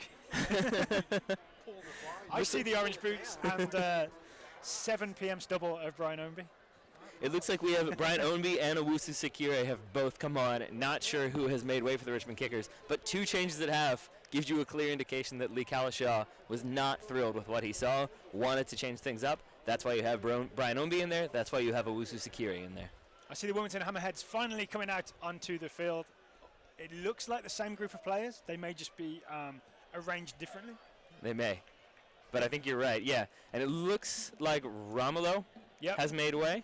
It's a shame because he was sort of just getting into the game, just figuring out how to mark on that left-hand side, right? Romulo's made way, and it looks like Sonny Jane as well off for the Kickers at half. It looks like Owusu maybe going to be in the middle, Brian Ownby out on the left. So maybe Owusu Sekire is going to replace Jane underneath Yaisley. Luis Fernando still on the right, Brian Ownby on the left. That is a big weapon that the Kickers are bringing out, a big gun that they're bringing out for the second half. Despite his diminutive size? I was talking about Brian Ownby. I see. Yeah, Brian Ownby, he has that build where he doesn't seem like he'd be that physically strong because he is pretty lean. But as we've seen time and time again this season, very physical, he will knock you over. We are set to go, and kickoff is underway. Second half is underway here at City Stadium. All right, Paolini gives it to Samuel Asante. Asante gives it back to Paolini in midfield. Paolini goes low, finds the feet of Owusu Sekire, who is dispossessed. Now it's Michaud. Welcome to the game, Owusu Sekire. Oh, yeah. Michaud goes left to Martz. Martz has some space down this left wing. Luis Fernando tracking back. Martz turns around. He has Dewey with him. Dewey back to Martz. Martz waiting for Dewey's run. He has found him down the left. Alex Lee comes across. Dewey crosses low. It is blocked. It's collected. And it's played back to Martz. Martz with a chance to cross. He goes cross field to Meekham. Meekham, the right back, collects it. Brian Ownby yet to get a touch on the ball. Follows his man though. Then switches with Braden Troyer. Ball collected by Liam Miller. Played all the way back and kept in bounds. Fairclaw collects. Fairclaw back to his keeper. Smits goes left to Peroni. Peroni's getting pressure from Luis Fernando. Brazilian versus Brazilian. Fairclaw gets it instead. Daryl, I'm noticing when the ball goes all the way back from Wilmington, as it just did, you have 4 attackers pushed up on that back 4. So it might be that they've actually decided to double down on the direct play, have Wilmington, and they're basically looking to spring on the counter from a long ball over the top, because you've got basically one-on-one marking at that point. But doesn't that leave a lot of men sort of absolutely not involved does. in the defensive side of play? Owusu Sekire finds the feet of Luis Fernando. And Heavy then it's intercepted. Heavy touch from Luis Fernando, intercepted. Wilmington now with some quick passes. They're playing a 5v2 essentially here, right? That's what it looks like. Dewey goes down the line eventually to Martz. Martz, Liam Miller got a toe in, put it out of bounds. Now he has to go in the middle.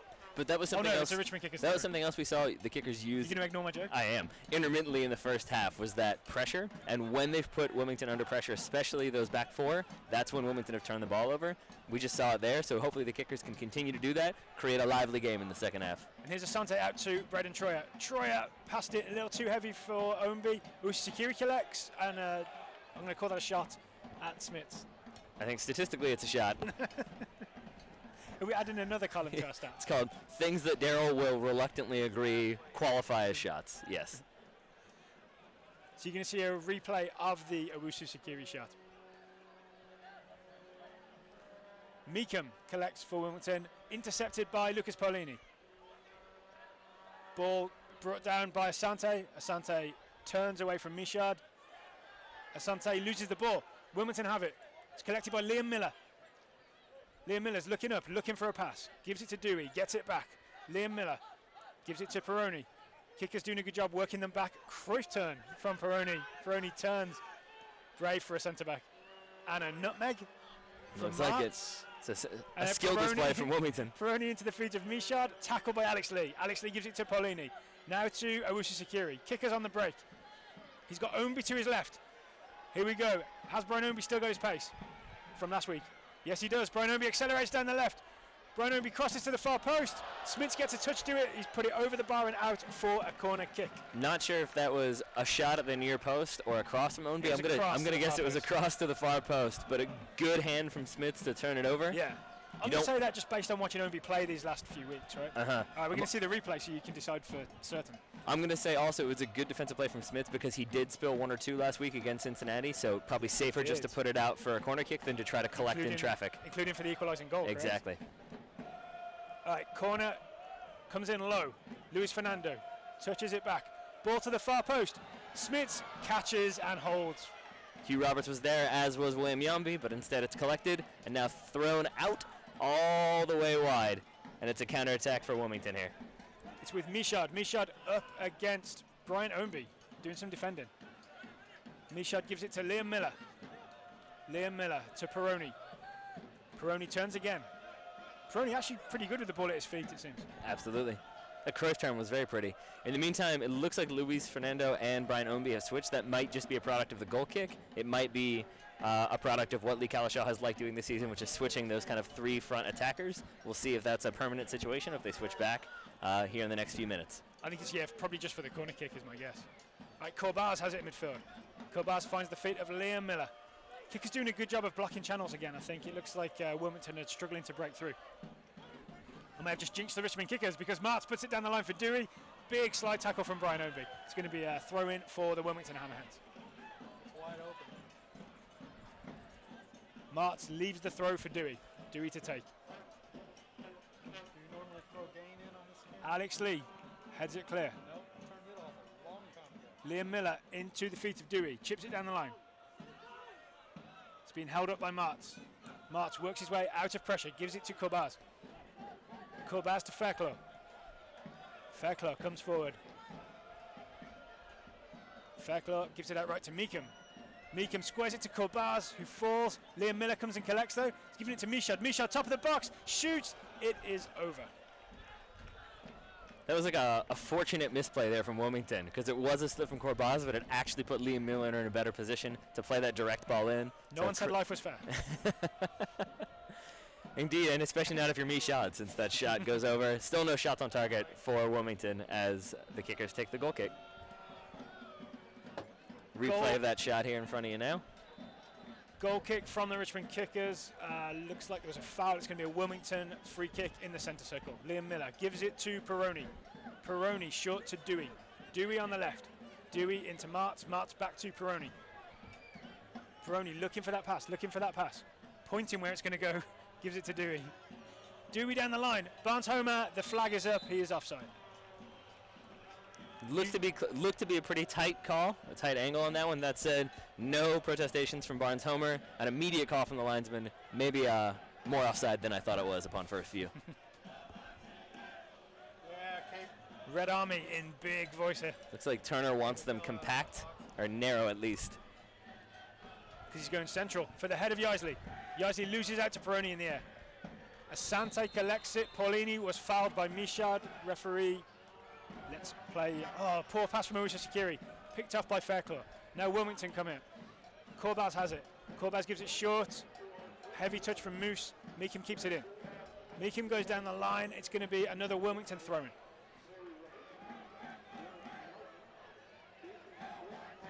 We have Kickaroo in the broadcast stand. Wilmington with the ball. Kickaroo and I became Facebook friends. Oh, did you? Yeah, we did. Looks like he's coming to remind you of that fact. As a Worcester Security fights him up. It's going to be a free kick to Richmond Kickaroo. Hello, Kickaroo. We get a fist bump, Kickaroo. Hello. And he sends us back to our work. William Yambi stands over the ball, ready for the free kick. I think that was the highlight of the game so far for me. I haven't had much interaction with Kickaroo so far this season. It's the highlight of my year. Asante with the ball. Gives it to Braden Troyer. Braden Troyer down the line to Yaisley. Lifted into Braden Troyer. Braden Troyer in the box. Braden Troyer goes far post. Luis Fernandez there. Hits the post. And it's in. This is off a Wilmington player. Is that an own goal? I think Luis Fernando half tried to claim it, but instead it looks like it's going to be given to Braden Troyer. Although that said, it didn't look like it was going on target, so it will probably be credited as an own goal. But Braden Troyer happy to claim it. Luis Fernando, I think, happy to cede credit for that one. And it's 1-0 to the Richmond Kickers here at City Stadium. We're going to see the replay. We're going to see who gets the quote-unquote credit for this goal. Replay in front of you now. And we have the Red Army setting off those smoke bombs, as they are wont to do. Flags waving, smoke going, and it's 1-0 to the Richmond Kickers. Wilmington kickoff. Corbaz goes left. Alex Lee collects. Actually goes up the line to Luis Fernando, who half celebrated that goal. Luis Fernando He did for a second, and then he was like, "Yeah, I'm just gonna run to Braden Troyer and hug him instead." He was in a good spot though. He was. It might have just been a celebratory fist bump. So Richmond kickers throw in on the left. Braden Troyer finds Samuel Asante in the middle. Asante loses out to Michaud. Asante tries to catch him up. Asante gets there, Michaud turns. Michaud lifts it over Braden Troyer to Justin Moose. Moose up against Troyer on this right wing. He's dropped it deep to Meekham. Meekham squares it to Corbaz. Corbaz looks up, cross, deflected. It's going to roll through to Matt Turner. Matt Turner now happy to play with the ball at his feet until he's put under pressure, which he eventually is. Now has the ball up, now looks to play long. Yeah, he's waving everybody forward. Gives it the classic bounce, which means I'm going to kick this long. Amma? Yeah. Oh no, instead he goes to his feet and then kicks it long. Looking for Jason Yaisley. Yaisley gets there, heads it up in the air. Ownby with the second challenge. Corbaz wins it, heads it clear to Paulini. Paulini with a through ball that I think Awusu Sakiri accidentally intercepted. I think it was through for Luis Fernando. Instead, Awusu Sakiri tried to put a foot on it and did, and blocked it off. All right, Dewey to Martz. Liam Miller. I think Liam Miller changed Martz's mind there and received the ball. Liam Miller gives it to Fairclough. You can really see how Liam Miller sort of dominates this Wilmington team in terms of where the ball is going, right? He's constantly asking for it. I wonder if it's one of those situations, we compared him to Chabi Alonso earlier, where sometimes that's not always the best thing.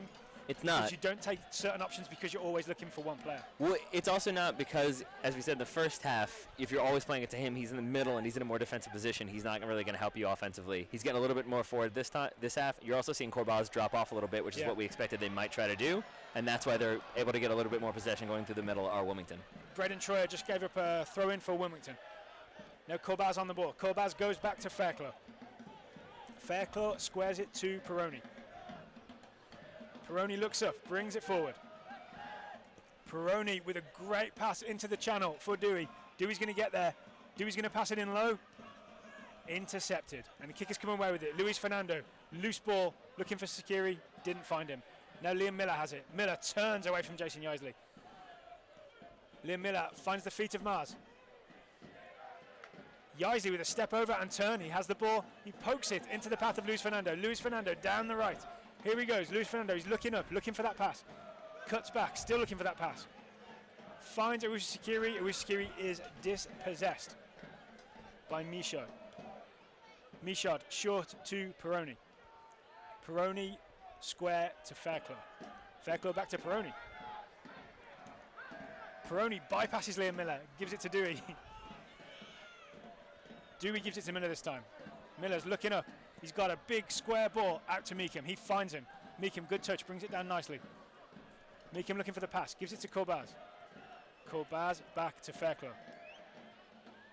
I was saying, I believe I said in the first half, like I wish the kickers were putting more pressure on this Wilmington defense. And I think you convinced me when we talked at halftime that what they're doing is sitting off a little bit and just not letting Wilmington pass through. And I think you saw a perfect example of it there, right? There was no way through the middle. Exactly. Exactly. You have those 3 to 4 stacked midfielders, so you've got to go wide, which doesn't seem to be what Wilmington want to do, because every time they're putting it wide, they're then trying to get it back into the middle, not on a cross, but kind of through possession.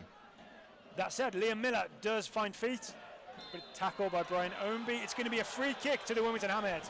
Kickers protesting that. Kicker's not pleased there. William Yombi not pleased. Brian Ownby shown a yellow card for that tackle. It looked clean. It did look like he got all ball. Maybe it was a trailing leg. Maybe it was just a high challenge. But we have a yellow card to Brian Ownby, who's protesting out to the linesman. It looked like he was talking with the Red Army for a moment. I don't think Brian Ownby has any quibble with the Red Army. Yeah, I think they were probably. I was thinking maybe they were cheering him on, showing support. There's the lovely banner that says "Stay strong, Ryan," in honor of Ryan Taylor, Richmond Kickers goalkeeper, out for the season with an ACL injury. Right. Also, I believe the Lesotho flag. There's a few over there. Lesotho for Sonny Jane, Cameroon for William Yombi. We have a replay here of the foul. Instead, we have looks like Peroni standing over the ball, getting ready to take this free kick. I thought Liam Miller's trying to dissuade him. It looks for all the world like Peroni is going to hit this as hard as he can. Peroni smash. Peroni smash, yeah. It's also what you do with Italian empty beer bottles. Here we go. Peroni shoots high and over. Ironic cheers there from the Red Army and the kickers faithful for that attempt from Peroni. Red Army will cheer an opposition yellow card and an opposition terrible free kick. I would say that a few of them probably just yelled "ball don't lie" if I were to guess, knowing the Red Army. Matt Turner with the goal kick. Matt Turner still undefeated, has not considered a goal as a Richmond Kickers goalkeeper. Maybe in practice, definitely not in USL. I think maybe in practice he's that rock solid. Turner kicks it long.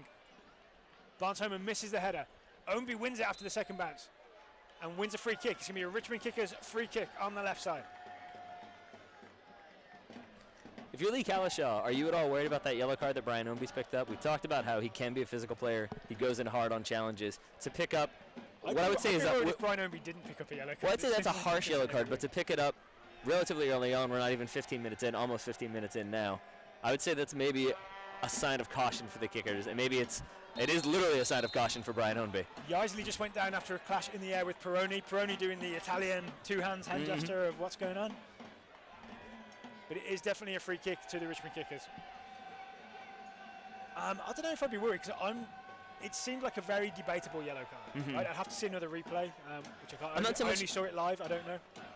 But I don't mean so much about the foul itself as much as going forward. We know Ownby goes into challenges hard, and so I'm saying if for a second half substitute to come on, pick up a yellow card that quickly, then you have to wonder if maybe that's something that could happen again, which is going to lead to a red card. Are you asking if he's worried about like Ownby's behaviour or about the sort of just the circumstances now? Circumstances. Yeah. Okay. I mean, there's no difference if he played the entire first half with no yellow card and then got one in the second. True.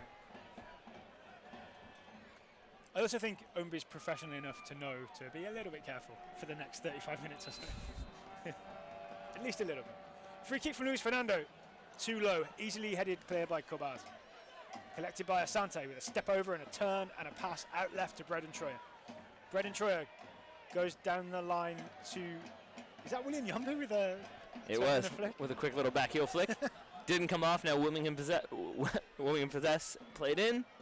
Martz chases. Martz is going to get there down the right wing. Martz up against Asante. Cuts back. I think he gives it to Moose. Martz gets it back. Ball runs loose. Cleared by William Yumby. He can do the tricks and the turns and the big clearances. See, you said Wolverhampton so much. I was trying to figure out why I just called them Wilmingham, and it's because you said Wolverhampton so many times in this game. But I promise you it is not Wilmingham. It's Wilmington. Hammerheads. Okay, that could also be it.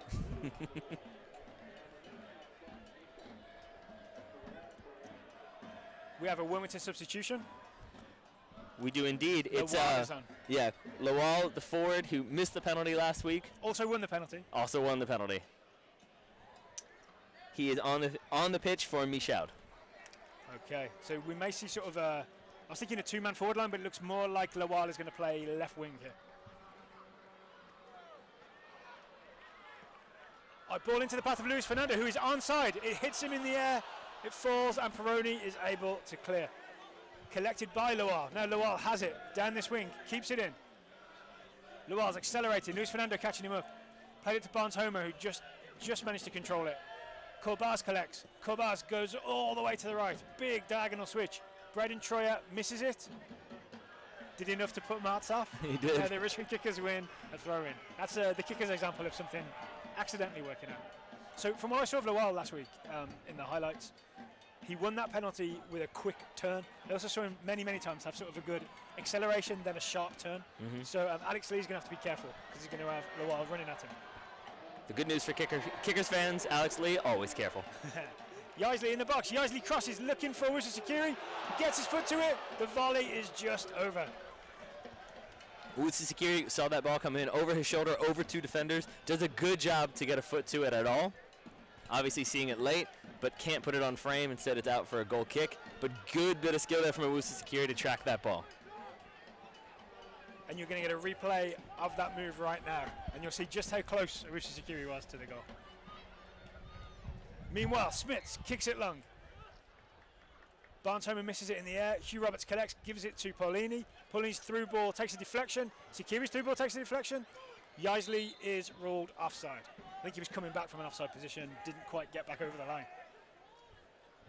He did. You nodding in agreement or in disagreement? Well, I'm confused there because as we saw in the Also the word is agreement. I was going to let that. In the Bayern Munich Atletico game of the Champions League this week, we saw that it was Antoine Griezmann was onside because of a deflection coming from David Alaba. I see. So I'm wondering about that one because that was obviously deflected off of a Wilmington player. Right. Smits kicks it long. You can take it up with the assistant referee. Maybe I will. All right, can you cover the broadcast? I'm going to go down to the field, have a word. If you would do that, yes, I would cover. I would not visit you in jail, though. Alex Lee, you'd be technically trespassing on the field, right? Alex Lee goes down the line looking for Luis Fernando. Ball is out of bounds. It's a Wilmington throw-in. Dewey takes it quick, gives it to Peroni. Hammerheads starting to run out of time now. We have, 25 minutes left? Corbaz gives it back to Peroni. Peroni goes right to Fairclough. Fairclough plays it back to Peroni. Kicker's not giving Wilmington any gaps to play into. Peroni tells Dewey to go long. Plays the long diagonal for Dewey. It's over Lee's head. Dewey turns. Lee gets a toe in. Luis Fernando up against Corbaz. Finds the feet of Uwusa Sakiri. Turns. There's been a free kick given. Free kick given, it looks like, for Wilmington while they get set to take that one. We'll say get into the game through the USL social media channels. Follow the USL on Twitter, Facebook, and Instagram for news, live game updates, and video highlights from across the league. Corbaz gets ready to take. In his field of vision, he will see Kikaru waving a giant red and white flag. I'm sure that's very helpful as Corbaz gets ready to take the free kick. Bent in from Corbaz and just over the bar. I think that was a cross that turned into a shot. I think it was too. And I think if Corbaz's body language was any indicator, he did not expect that to go where it did. And even when it did, he was still not pleased with the effort from as it goes over, just over though. It looked pretty tight from this angle. Landed on the roof of the net, I think. Matt Turner to take this goal kick for the Richmond Kickers. Kick goes long. Looking for the head of Yaisley. Won by Meekham. Wilmington have it with Corbaz. Back to Meekham. Meekham turns, goes down the line. Quick exchange of passes. And it's with Martz. Martz has it. Martz turns. Martz loses out to Troyer, who plays it to Corbaz. Wilmington have the ball back. It's with Peroni in the back. Peroni to Dewey. Dewey goes down the line to Lowell. Lowell up against Alex Lee for the first time, I think. Lowell ran straight into Alex Lee. Ball popped loose. Luis Fernando got it and then was fouled by Lowell. Referee having a quick word with Lowell. I think Lowell did the smart thing. Knew he committed the foul, picked up the ball, brought it back, put it down in a very amicable, who me? Sort of gesture. Because there was a smart professional foul from Lowell. Did look like Fernando was stop the break. Had him beaten. So a little bit of an elbow in the back, knocks him down, breaks up that counter. Free kick taken by Matt Turner. It's a high ball. Yaisley loses out in the air to Peroni. Confusion between Corbaz and Miller. Asante took advantage, and the Kickers have the ball back. Loose ball, Dewey has it for Wilmington. Goes down the left. Lowell controls with his foot and his chest, holding off Alex Lee. Gives it to Liam Miller, who gives it to Dewey. Dewey back to Peroni. Peroni with a delicate chip, but it finds the feet of Samuel Asante. Asante finds Brian Ownby. Brian Ownby on the ball. Gives it back to William Yombi in lots of space. Light pressure coming from Justin Moose. Yombi to the feet of Sakiri. Sakiri turns away, finds Asante in a bit of space. Samuel Asante dribbling at the Wilmington defence. Asante goes out right to Alex Lee, who's overlapping. Alex Lee cross to the far post, headed by Meekham. Ownby collects. Weak shot from Ownby. Wilmington are able to clear. Flicked on by Barnes-Homer, but Hugh Roberts will collect. Whoa, Barnes-Homer is coming for you. It's a really good run from Alex Lee there to get him behind to scream for that ball. Ball comes to him, and it's a good look to the back post where Ownby was waiting just a little bit too low, and that's why it didn't fall to Ownby cleanly. Instead, it skimmed off the Wilmington defender's head. That's why maybe he couldn't take it quite as cleanly as he would have liked. I think it was a better opportunity than it looked, though. Absolutely, but I think basically that little flicked header, it made him have to adjust because I think he was ready for it to come to him, and then that sent it a little bit higher, which is why his first touch was out in front of him. I see. And that's why he was sort of reaching for it on the shot. That makes sense, Tyler. For listeners at home, I nodded sincerely. I would say sagely. I'll take that. All right, it's with Meekum. Not sagely enough to say it out loud, though. Meekum to Moose. Moose down the line. Have you seen the film Frank with the big paper mache head? I have. You should say nods sagely. Peroni with the ball. Peroni to Dewey. That's got to be the first reference to the film Frank on a USL broadcast. Almost certainly. At the big USL broadcasters meeting, we'll ask to see if anybody else did it. Peroni goes out right to Meekum. What if everyone's like, yeah, all the time? Asante intercepts. Asante to Owusu Sakiri, who backhills. Back to Asante. Short to Paulini. Paulini slips, falls. The ball is loose. Liam Miller collects it. Liam Miller hurdles Paulini and has the ball. Liam Miller at the top of the box. Liam Miller finds the pass out left to Dewey, who gets caught under his feet but manages to cross to the far post. Barnes Homer pops it up in the air. Liam Miller side foots it 1-2 with Corbaz. It's behind him. Corbaz gets it, top of the box. Corbaz short to Barnes Homer. Barnes Homer puts it out right to Mart. Intercepted finally by Brian Ownby. All that play comes from Paulini slipping there. And that's the third or fourth time it seems like Paulini's had some trouble with his footwear. Not sure if that's either him being... Loose turns, it's run loose. It's tapped out wide by, it looks like a Wusu for a corner. But I'm not sure if that's poor footwear choice with the rain that came down earlier, if maybe the ground's a little bit more slippery than he expected it to be, or maybe if it's just fatigue, he's reacting a little bit later than he would be. Maybe we see a change happen for Paulini here in the near future. Which would be strange, right? Because Paulini is normally Mr. Dependable in midfield. Ball comes in, side foot volley from Peroni. That was the exact strike that happened against Cincinnati. That would have been a carbon copy of the goal that Wilmington scored last week. Would have been save, it seems, from Matt Turner, who's able to get a paw to it. I'm not sure if he got a hand to it, if it came off the defender, or if it looks like it came off maybe a kicker's defender. Either way, another corner for Wilmington. And it's Paulini making way. Paulini, it looks like from Mike Callahan, referee out to Paulini to maybe encourage him to go a little bit faster. Proving that she can run twice as fast as he is jogging. That's the first time I've seen that. The referee jogs Paulini off the field. And it did work. He picked his pace up just a little bit, didn't he? Indeed. And here comes Mike Callahan. He is not taking it slow because he needs to get in there to defend this corner kick. Outrun the official back into the box. It looks to me like Kikaru is about to take this corner kick. It really does. I'll be very surprised if he does. Kikaru covers a lot of grounds in these games. Instead, I believe it's Corbaz. I'm having trouble seeing from out here. I think it's Corbaz to take. Corbaz takes it. Hits the kicker's player on the way through. I think it was Owusu Sakiri.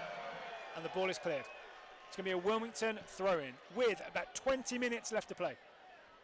Miller turns. Liam Miller with the ball still.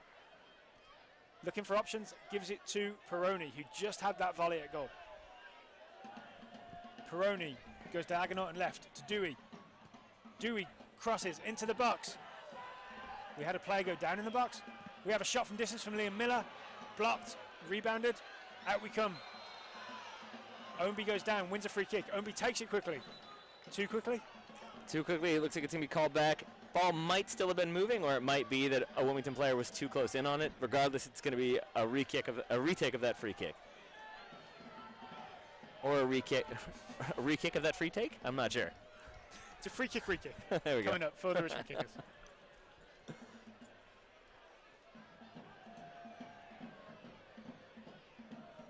Braden Troyer to take. Braden Troyer decidedly less enthusiastic to take that one quickly.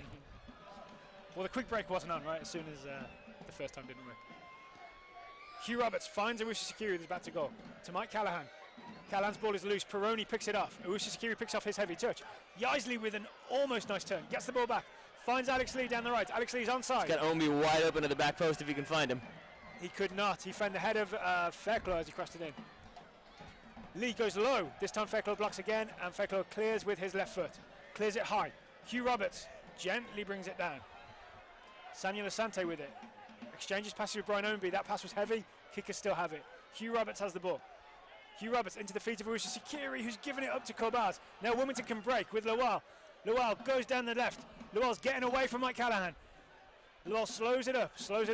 But he's making progress into the box. Tries to go outside Callahan, who just got a foot to it. Gets a second chance. Lowell still has the ball. Lowell crosses to the far post. Ball is loose. Martz will collect. Martz up against Troyer. Martz goes far post. Alex Lee puts it out for a safe corner. You said he got away from him there, but I thought that was excellent defending from Mike Callahan to get back, to create that little bit of separation so he had the good positioning so then he could back off, not overcommit, and it ends up sticking that challenge from the wall. It was kind of a masterclass in how to not let a player who's faster than you get away from you. Absolutely. Right? It's all about geometry. A little bit geometry, a little bit physics, I'd say. Well, you fail in the physics because you're not as fast. There's probably a formula, like if your acceleration is less than your opponent's acceleration, then you need to take these angles. Again, I said this last week, I got like a C in physics in high school, so I wouldn't ask me those types of questions. I got a patronizing pat on the head. Is that the British equivalent of a C? Yeah. Wilmington coming forward. Meekham gives it to Justin Moose. Moose's pass is loose. Braden Troyer picks it off. Gives it to Yaisley. Yaisley turns back to Braden Troyer. Bit of a pushing match with Meekham. Meekham goes down. Free kick to Wilmington. Troyer back into position as quickly as he can be. Yes, he was. Very professional. Wilmington take it quickly. Peroni has it. Peroni with the ball. Bringing it out of the back. Peroni finds Lowell. Lowell finds Dewey on the left and makes the run into space. Played the ball ahead of him. Alex Lee cut it off. Matt Turner's going to clear this. Ball is high. Ball looked like he was coming for the broadcast booth. It's gone out of bounds. Momentarily did. Ball boy gets it for Dewey. I was ready to head that back into play. Lowell turns away from Alex Lee. Your mic might have had a problem with that. Would have made a very nice third time. It would have. William Yumby shows us how to do a defensive clearance, puts it into touch. It's going to be a corner kick to Wilmington while Wilmington gets set to take it. Nike is a proud partner of the USL. Follow @Nike Soccer on Twitter for all the latest Nike Soccer information. Corbars with the corner kick. He's gesturing. I think he wants his yardage. Is that right? Two arms in the air. Wilmington players know what that means. I do not. Corbars goes near post. It's headed, clear, it's collected. Under pressure. Ball is deflected. Slide tackle from Corbars. Samuel Asante has won his team a throw-in. He has. A good job from Asante to hurdle that challenge, knowing that, number one, it was only going to hurt him, and number two, it was only going to end up in a throw-in to the kickers. Yeah, no one needs to get hurt for a throw-in. 76. Alex Lee with the throw-in. Alex Lee throws it down the line. Looking for a Wusu Shaqiri versus Peroni, which is the biggest mismatch mathematically possible on the field today. Bodied off by unless one of the ball boys was to challenge Peroni for the ball. Well, the wall bodies him off, and it's a free kick to the Richmond Kickers for illegal use of hip is what I'm going to call that. I also just spent a few moments trying to think of a situation in which I would take an injury for a throw-in. There wasn't one that came readily to mind. Moose is now off the field, replaced by Logan Miller. Looks like Logan Miller coming into the midfield position. Looks like he's going to occupy the central role for now. From what I saw of Logan Miller, he is a tough tackling midfielder, not afraid of a big slide tackle. It's interesting that Wilmington have gone sort of less creative, more aggressive. Looks almost like a 4-3-3 from Wilmington now. Yeah, Lowell's definitely much farther forward than a left midfielder, right? He's more like a left-sided attacker, left-sided forward. And here he is, Lowell with the ball. Dewey tried to make the overlapping run and sort of gave up. It looked like he couldn't get ahead of Lowell. He's the deep pass instead. He gives it to Liam Miller. Dewey gives it to Peroni. Peroni, square to Fairclough. Fairclough to Meekham. Meekham back to Fairclough. Yaisley doing some chasing for the Richmond Kickers. Ball down the line to Martz. Martz turns, gives it to Logan Miller. Logan Miller into Barnes-Homer. Barnes-Homer into the path of Martz. Troyer intercepted. Matt Turner collects with his feet. Bit of danger from Wilmington there, though. Absolutely. It looks as though it's a front three with Martz moving out on the right. Then you've got Logan Miller, who just came on as more attacking midfielder. Then you've got your two more defensive midfielders in Corbaz and Liam Miller. So almost like a 4-2-1-3. Yeah, so a 4-3-3 with one of the midfielders being attacking. I got the number of players right this time. Yeah. Learn how to count. It's progress. All right, William Yumby. Got a C in physics, and I'm 1 for 2 in counting. Yombi goes long, looking for Wusu Shaqiri. Loose touch from Fairclough. It's going to be a corner kick to the Richmond Kickers with 12 minutes to play here at City Stadium. 1-0 to the Richmond Kickers. Looks like a Wusu Shaqiri to take.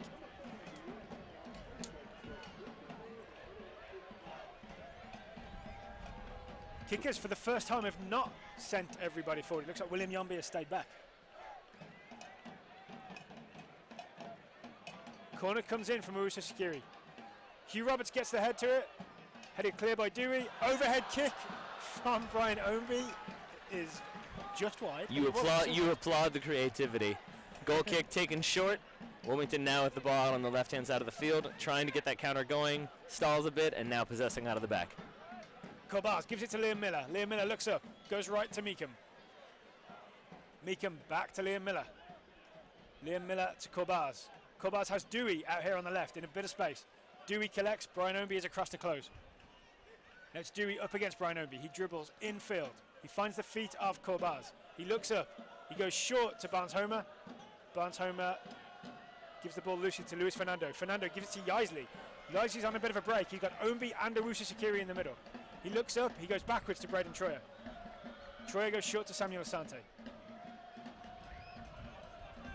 Asante to Hugh Roberts.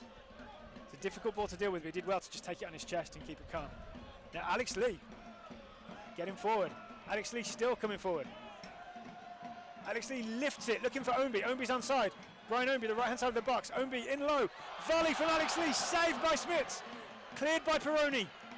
Mike Callahan is there to restart the play. Now it's with Samuel Asante. Beautiful one-time take from Alex Lee. Really Great reaction save from Smits to get down low, take it with his feet. Great save, and it's only a 1-0 deficit still.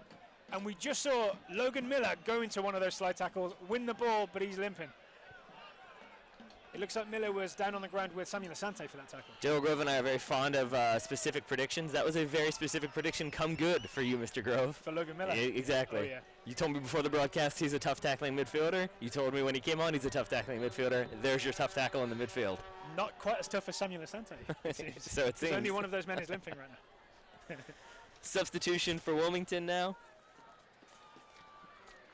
Looks like Martz is coming off. Not sure who will be coming on in his stead. Did we miss the numbers go? We did. If not, the stadium announcer will let us know. 22, Kyle Parker. So Kyle Parker coming in for Austin Martz. 22 is Kyle Parker. So does that mean Parker's going to play on the right wing? Is that what we expect? That's what I expect. Thanks. Meekum goes down the line. Troyer gets ahead to it. Mike Callahan plays it back to William Yombi under pressure. Kicked along by Matt Turner. Loire was closing. It's that expert analysis you know and love, Mr. Grove. Meekum with the throw-in for Wilmington. We have about 8.5 minutes left until the 90th. Barnes-Homer holds off Braden Troyer. Plays it down the line to Meekum. Meekum crosses. Yombi wins it in the air. Troyer keeps it in. Troyer plays it down the line. It's going to be a throw-in. It's going to be a corner kick based on where the referee's pointing. So he couldn't keep it out. Now it's a corner in front of the Red Army, who didn't enjoy that call. And well, I'm going to guess let people know about it. Corbaz to take. Red Army very loud. 8 minutes to go here. 1-0 Richmond Kickers at City Stadium.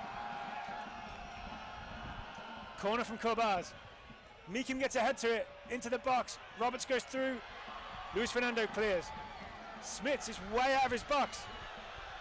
In the collision with Samuel Asante. Yaisley holds the ball up. Kyle Parker. Oh, sorry, no, Fairclough. Fairclough is number 47. Manages to play it into space for Barnes-Homer. Barnes-Homer, short to Loire. Loire down the line. Yes, 2 Richmond Kickers players defending him. Finds Barnes-Homer. Barnes-Homer to Dewey. Dewey square to Liam Miller. Liam Miller looks up. Liam Miller goes out right to Meekum. Here's Kyle Parker. Kyle Parker on the ball. Parker back to Meekum. Peroni looking up. Kickers again doing a good job of not giving them any space to play into. Peroni out left into space, not to a man, but it's going to be collected by Liam Miller. Luis Fernando left the gap behind him. Dewey's in it. Dewey crosses low. Met at the far post and hit over by, I believe, Fairclough. Does look like it's Fairclough. Fairclough back up on his feet.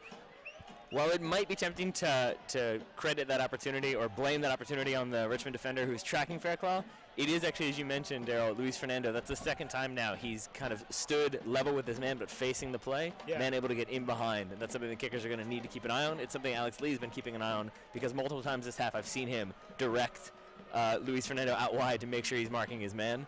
Going to need to keep that up if the kickers want to preserve this 1-0 win. Long ball is won by Peroni. Asante gets the second ball. Luis Fernando lifts it forward. Fairclough collects, gives it to Meekham. Meekham finds Corbaz. Corbaz out to Kyle Parker. Kyle Parker finds Liam Miller with a loose touch. Smits has the ball. Smits goes left to Dewey. Dewey collects. Dewey has Lawal ahead of him. He has Logan Miller to his right. Logan Miller collects.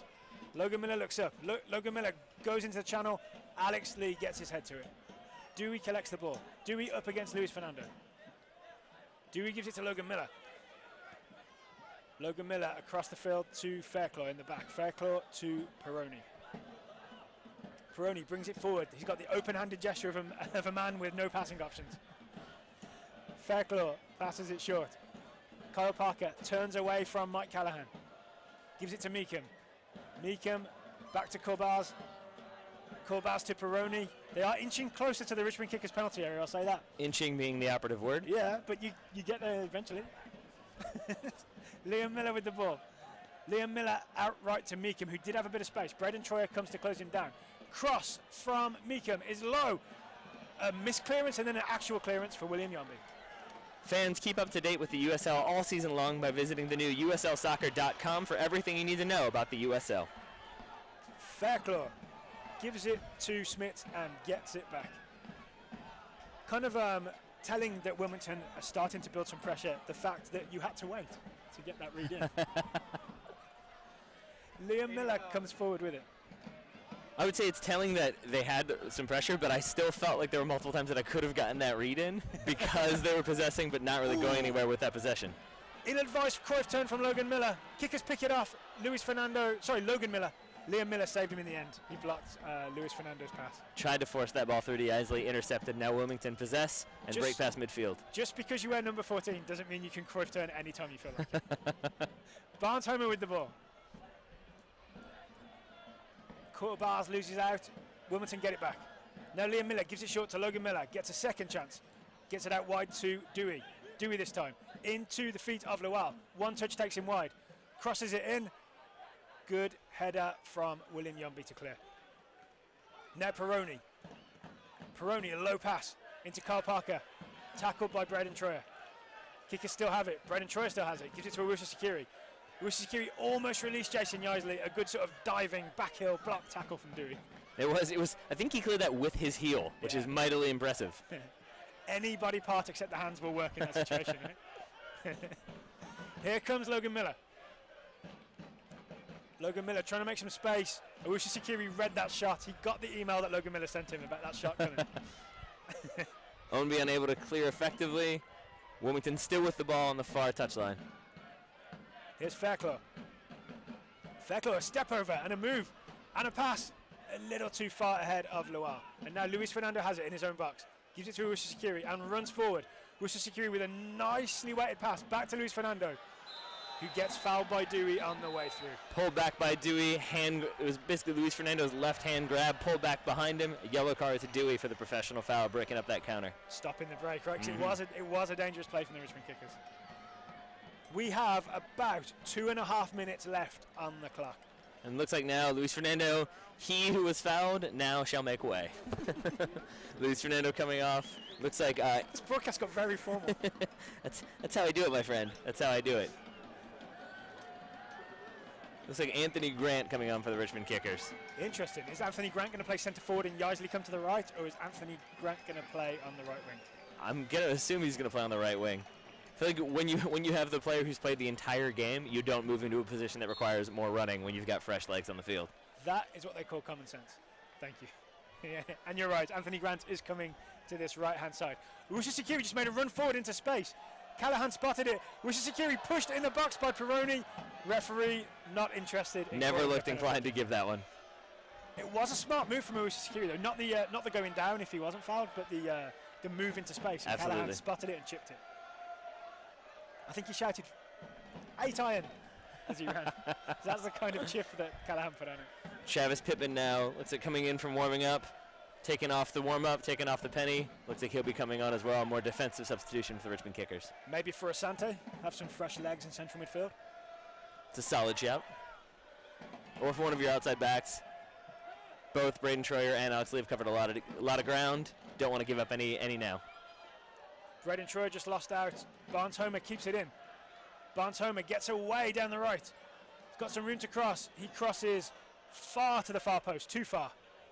Hugh Roberts tried to control it, lost out. Now Dewey has it, top of the box. Dewey fires it in low. I believe Hugh Roberts clears it. I'm sorry, it was Anthony Grant. Yeah. It's Anthony Grant. Very similar hairstyles. Asante comes away with it. Asante has all kinds of space. He plays it ahead of Jason Yaisley. Yaisley's in a foot race with Meekham. Yaisley wins the foot race, gets away from him, goes down. Referee not interested again.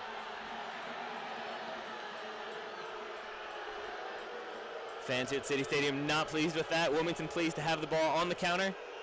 And it's a great tackle from Braden Troyer. Sticks Barnes-Homer, who doesn't get the call that he expected to be coming. Now it's again the Kickers with the ball with the Wusu secure at midfield.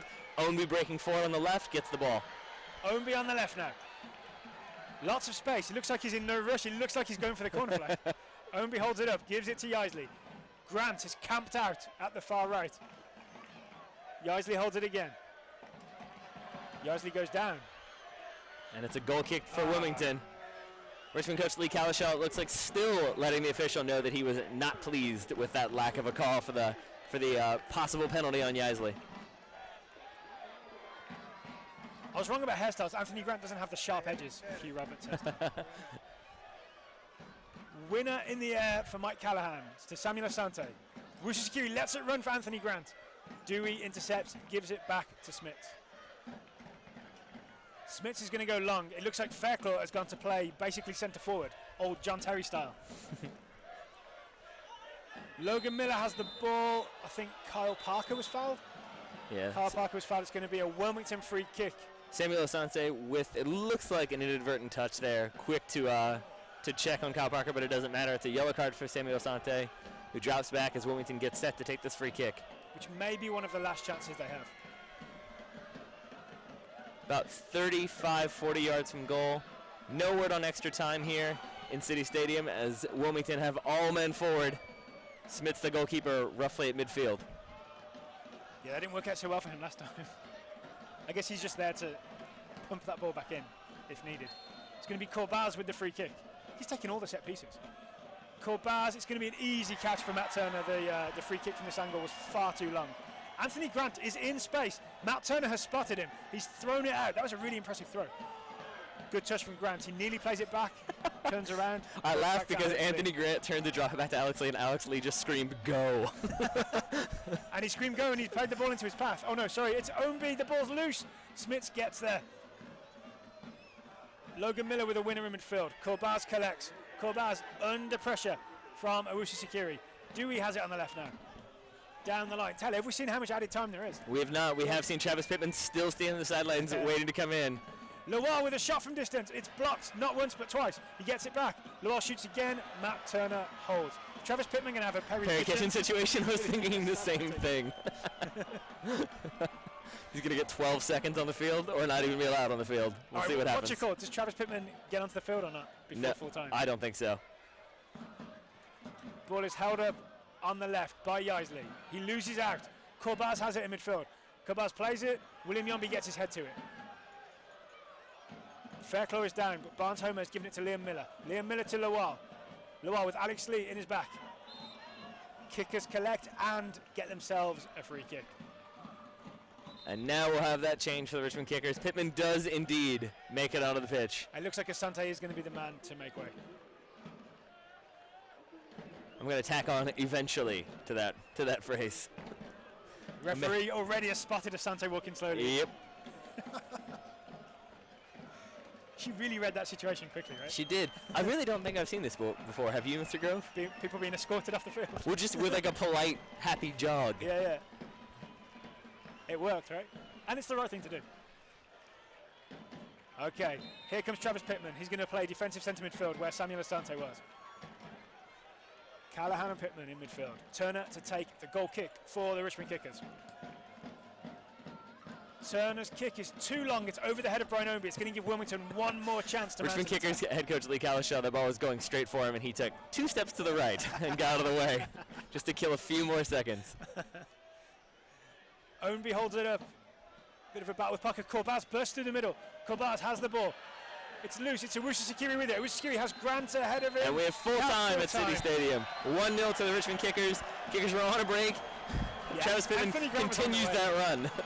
But it's full time at City Stadium. A solid 1-0 victory for the Richmond Kickers, who have now won all 5 games at home this season. And all 5 games with a certain Anglo-American commentary team.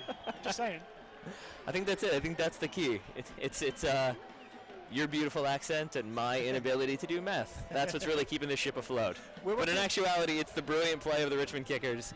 Really good defensive performance from the Kickers to keep things compact, to force Wilmington out wide, not let them do what it looks like they wanted to do in this game. Absolutely. Wilmington able to get a few half chances, that one early opportunity that probably should have been a goal for Michaud, but put it over. Other than that, not that many chances for Wilmington. Good defensive work from the Richmond Kickers. We are watching Travis Pittman run off his energy. I've seen a few of the players for the Kickers do this, as you now have the goals in front of you, highlights of all things that have happened here at City Stadium. Travis Pittman, I've seen him do this every game so far. When he finishes, it's a few more sprints just to get that extra bit of energy out. I mean, he really played like 30 seconds there. And he was all amped up for it. Yeah, I can imagine he's going to have to run up and down the field a few more times. So, Dale, what do you think it is? Is it really just that it's so much easier to play at home? Is it going on the road in the USL is a challenging environment? You're not quite sure. If you're new to the league, you don't quite know where you're playing. Maybe you're not as familiar. Whereas you continuously get familiar with that home stadium. You know what to expect. You know how you want to play. It's the usual home team stuff, right? You know the field. You know every blade of grass. You know how it bounces. You have the fans with you. You know the atmosphere. Whereas I know in USL you can go away and 1 week you can be playing on a turf pitch. 1 week you could have a gigantic crowd at Cincinnati, or you could have a smaller crowd. It's just like a constantly. Like you play against the Pittsburgh Riverhounds, you get a train going past you, which it looks beautiful when you see that. But I imagine that's kind of off-putting when you're a player. It looks beautiful. It also looks small in that field. You use the word gigantic. I'd say that you are City Stadium here. That field is gigantic, and so it's going to allow the Kickers to play the way they want to play. Which maybe I'm not sure how Wilmington's home stadium looks, but maybe that explains why there were so many gaps tonight for Wilmington. Maybe they just weren't quite used to a pitch of this size. Absolutely, yeah. Richmond Kickers next week will be away to Toronto. That's Wednesday, May 11th. After that, they'll be in New York, so getting closer to home. They'll be playing New York Red Bulls 2 at Red Bull Arena May 14th. And then the Kickers return to City Stadium May 21st to play Louisville. And we will be back for that game. Indeed, absolutely. One more view of the goal for this evening, courtesy of, we're still not entirely sure if it was an own goal or a Braden Troyer. I think I'm giving it to Dewey. Yeah? I don't think he wants it, but I think I'm giving it to him. Yeah, I think he'll not accept that one. Maybe just think, no, I want Troyer. He deserves it. Braden deserves that goal. Someone at USL will make an official decision over who gets the blame / credit for that goal. But it finishes here 1-0 to the Richmond Kickers at City Stadium. He's been Tyler Rockwell. I've been Darryl Grove. Thank you for watching with us, and we will be back to talk to you again on May 21st.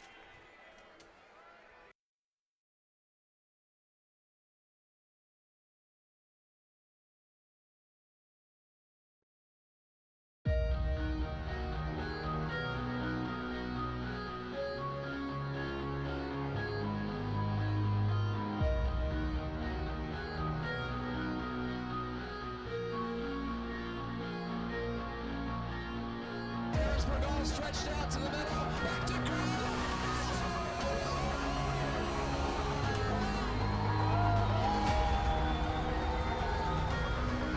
Broke it up. There's a shot. They score! They score!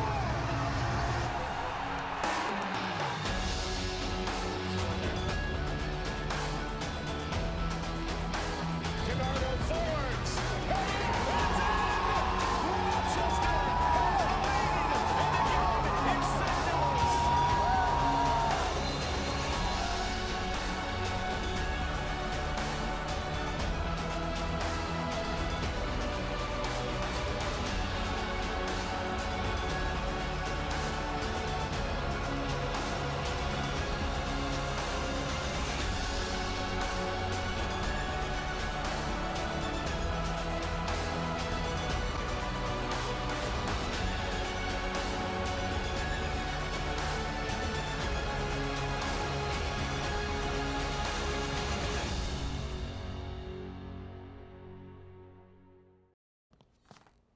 breathtaking. And I love your use of negative space. What were you thinking? Oh, definitely art school. But between painting and sculpture, you can always change majors. You need to... Right. Oh, it ain't finished until you sign it. Tame the tuition monster. Lovely.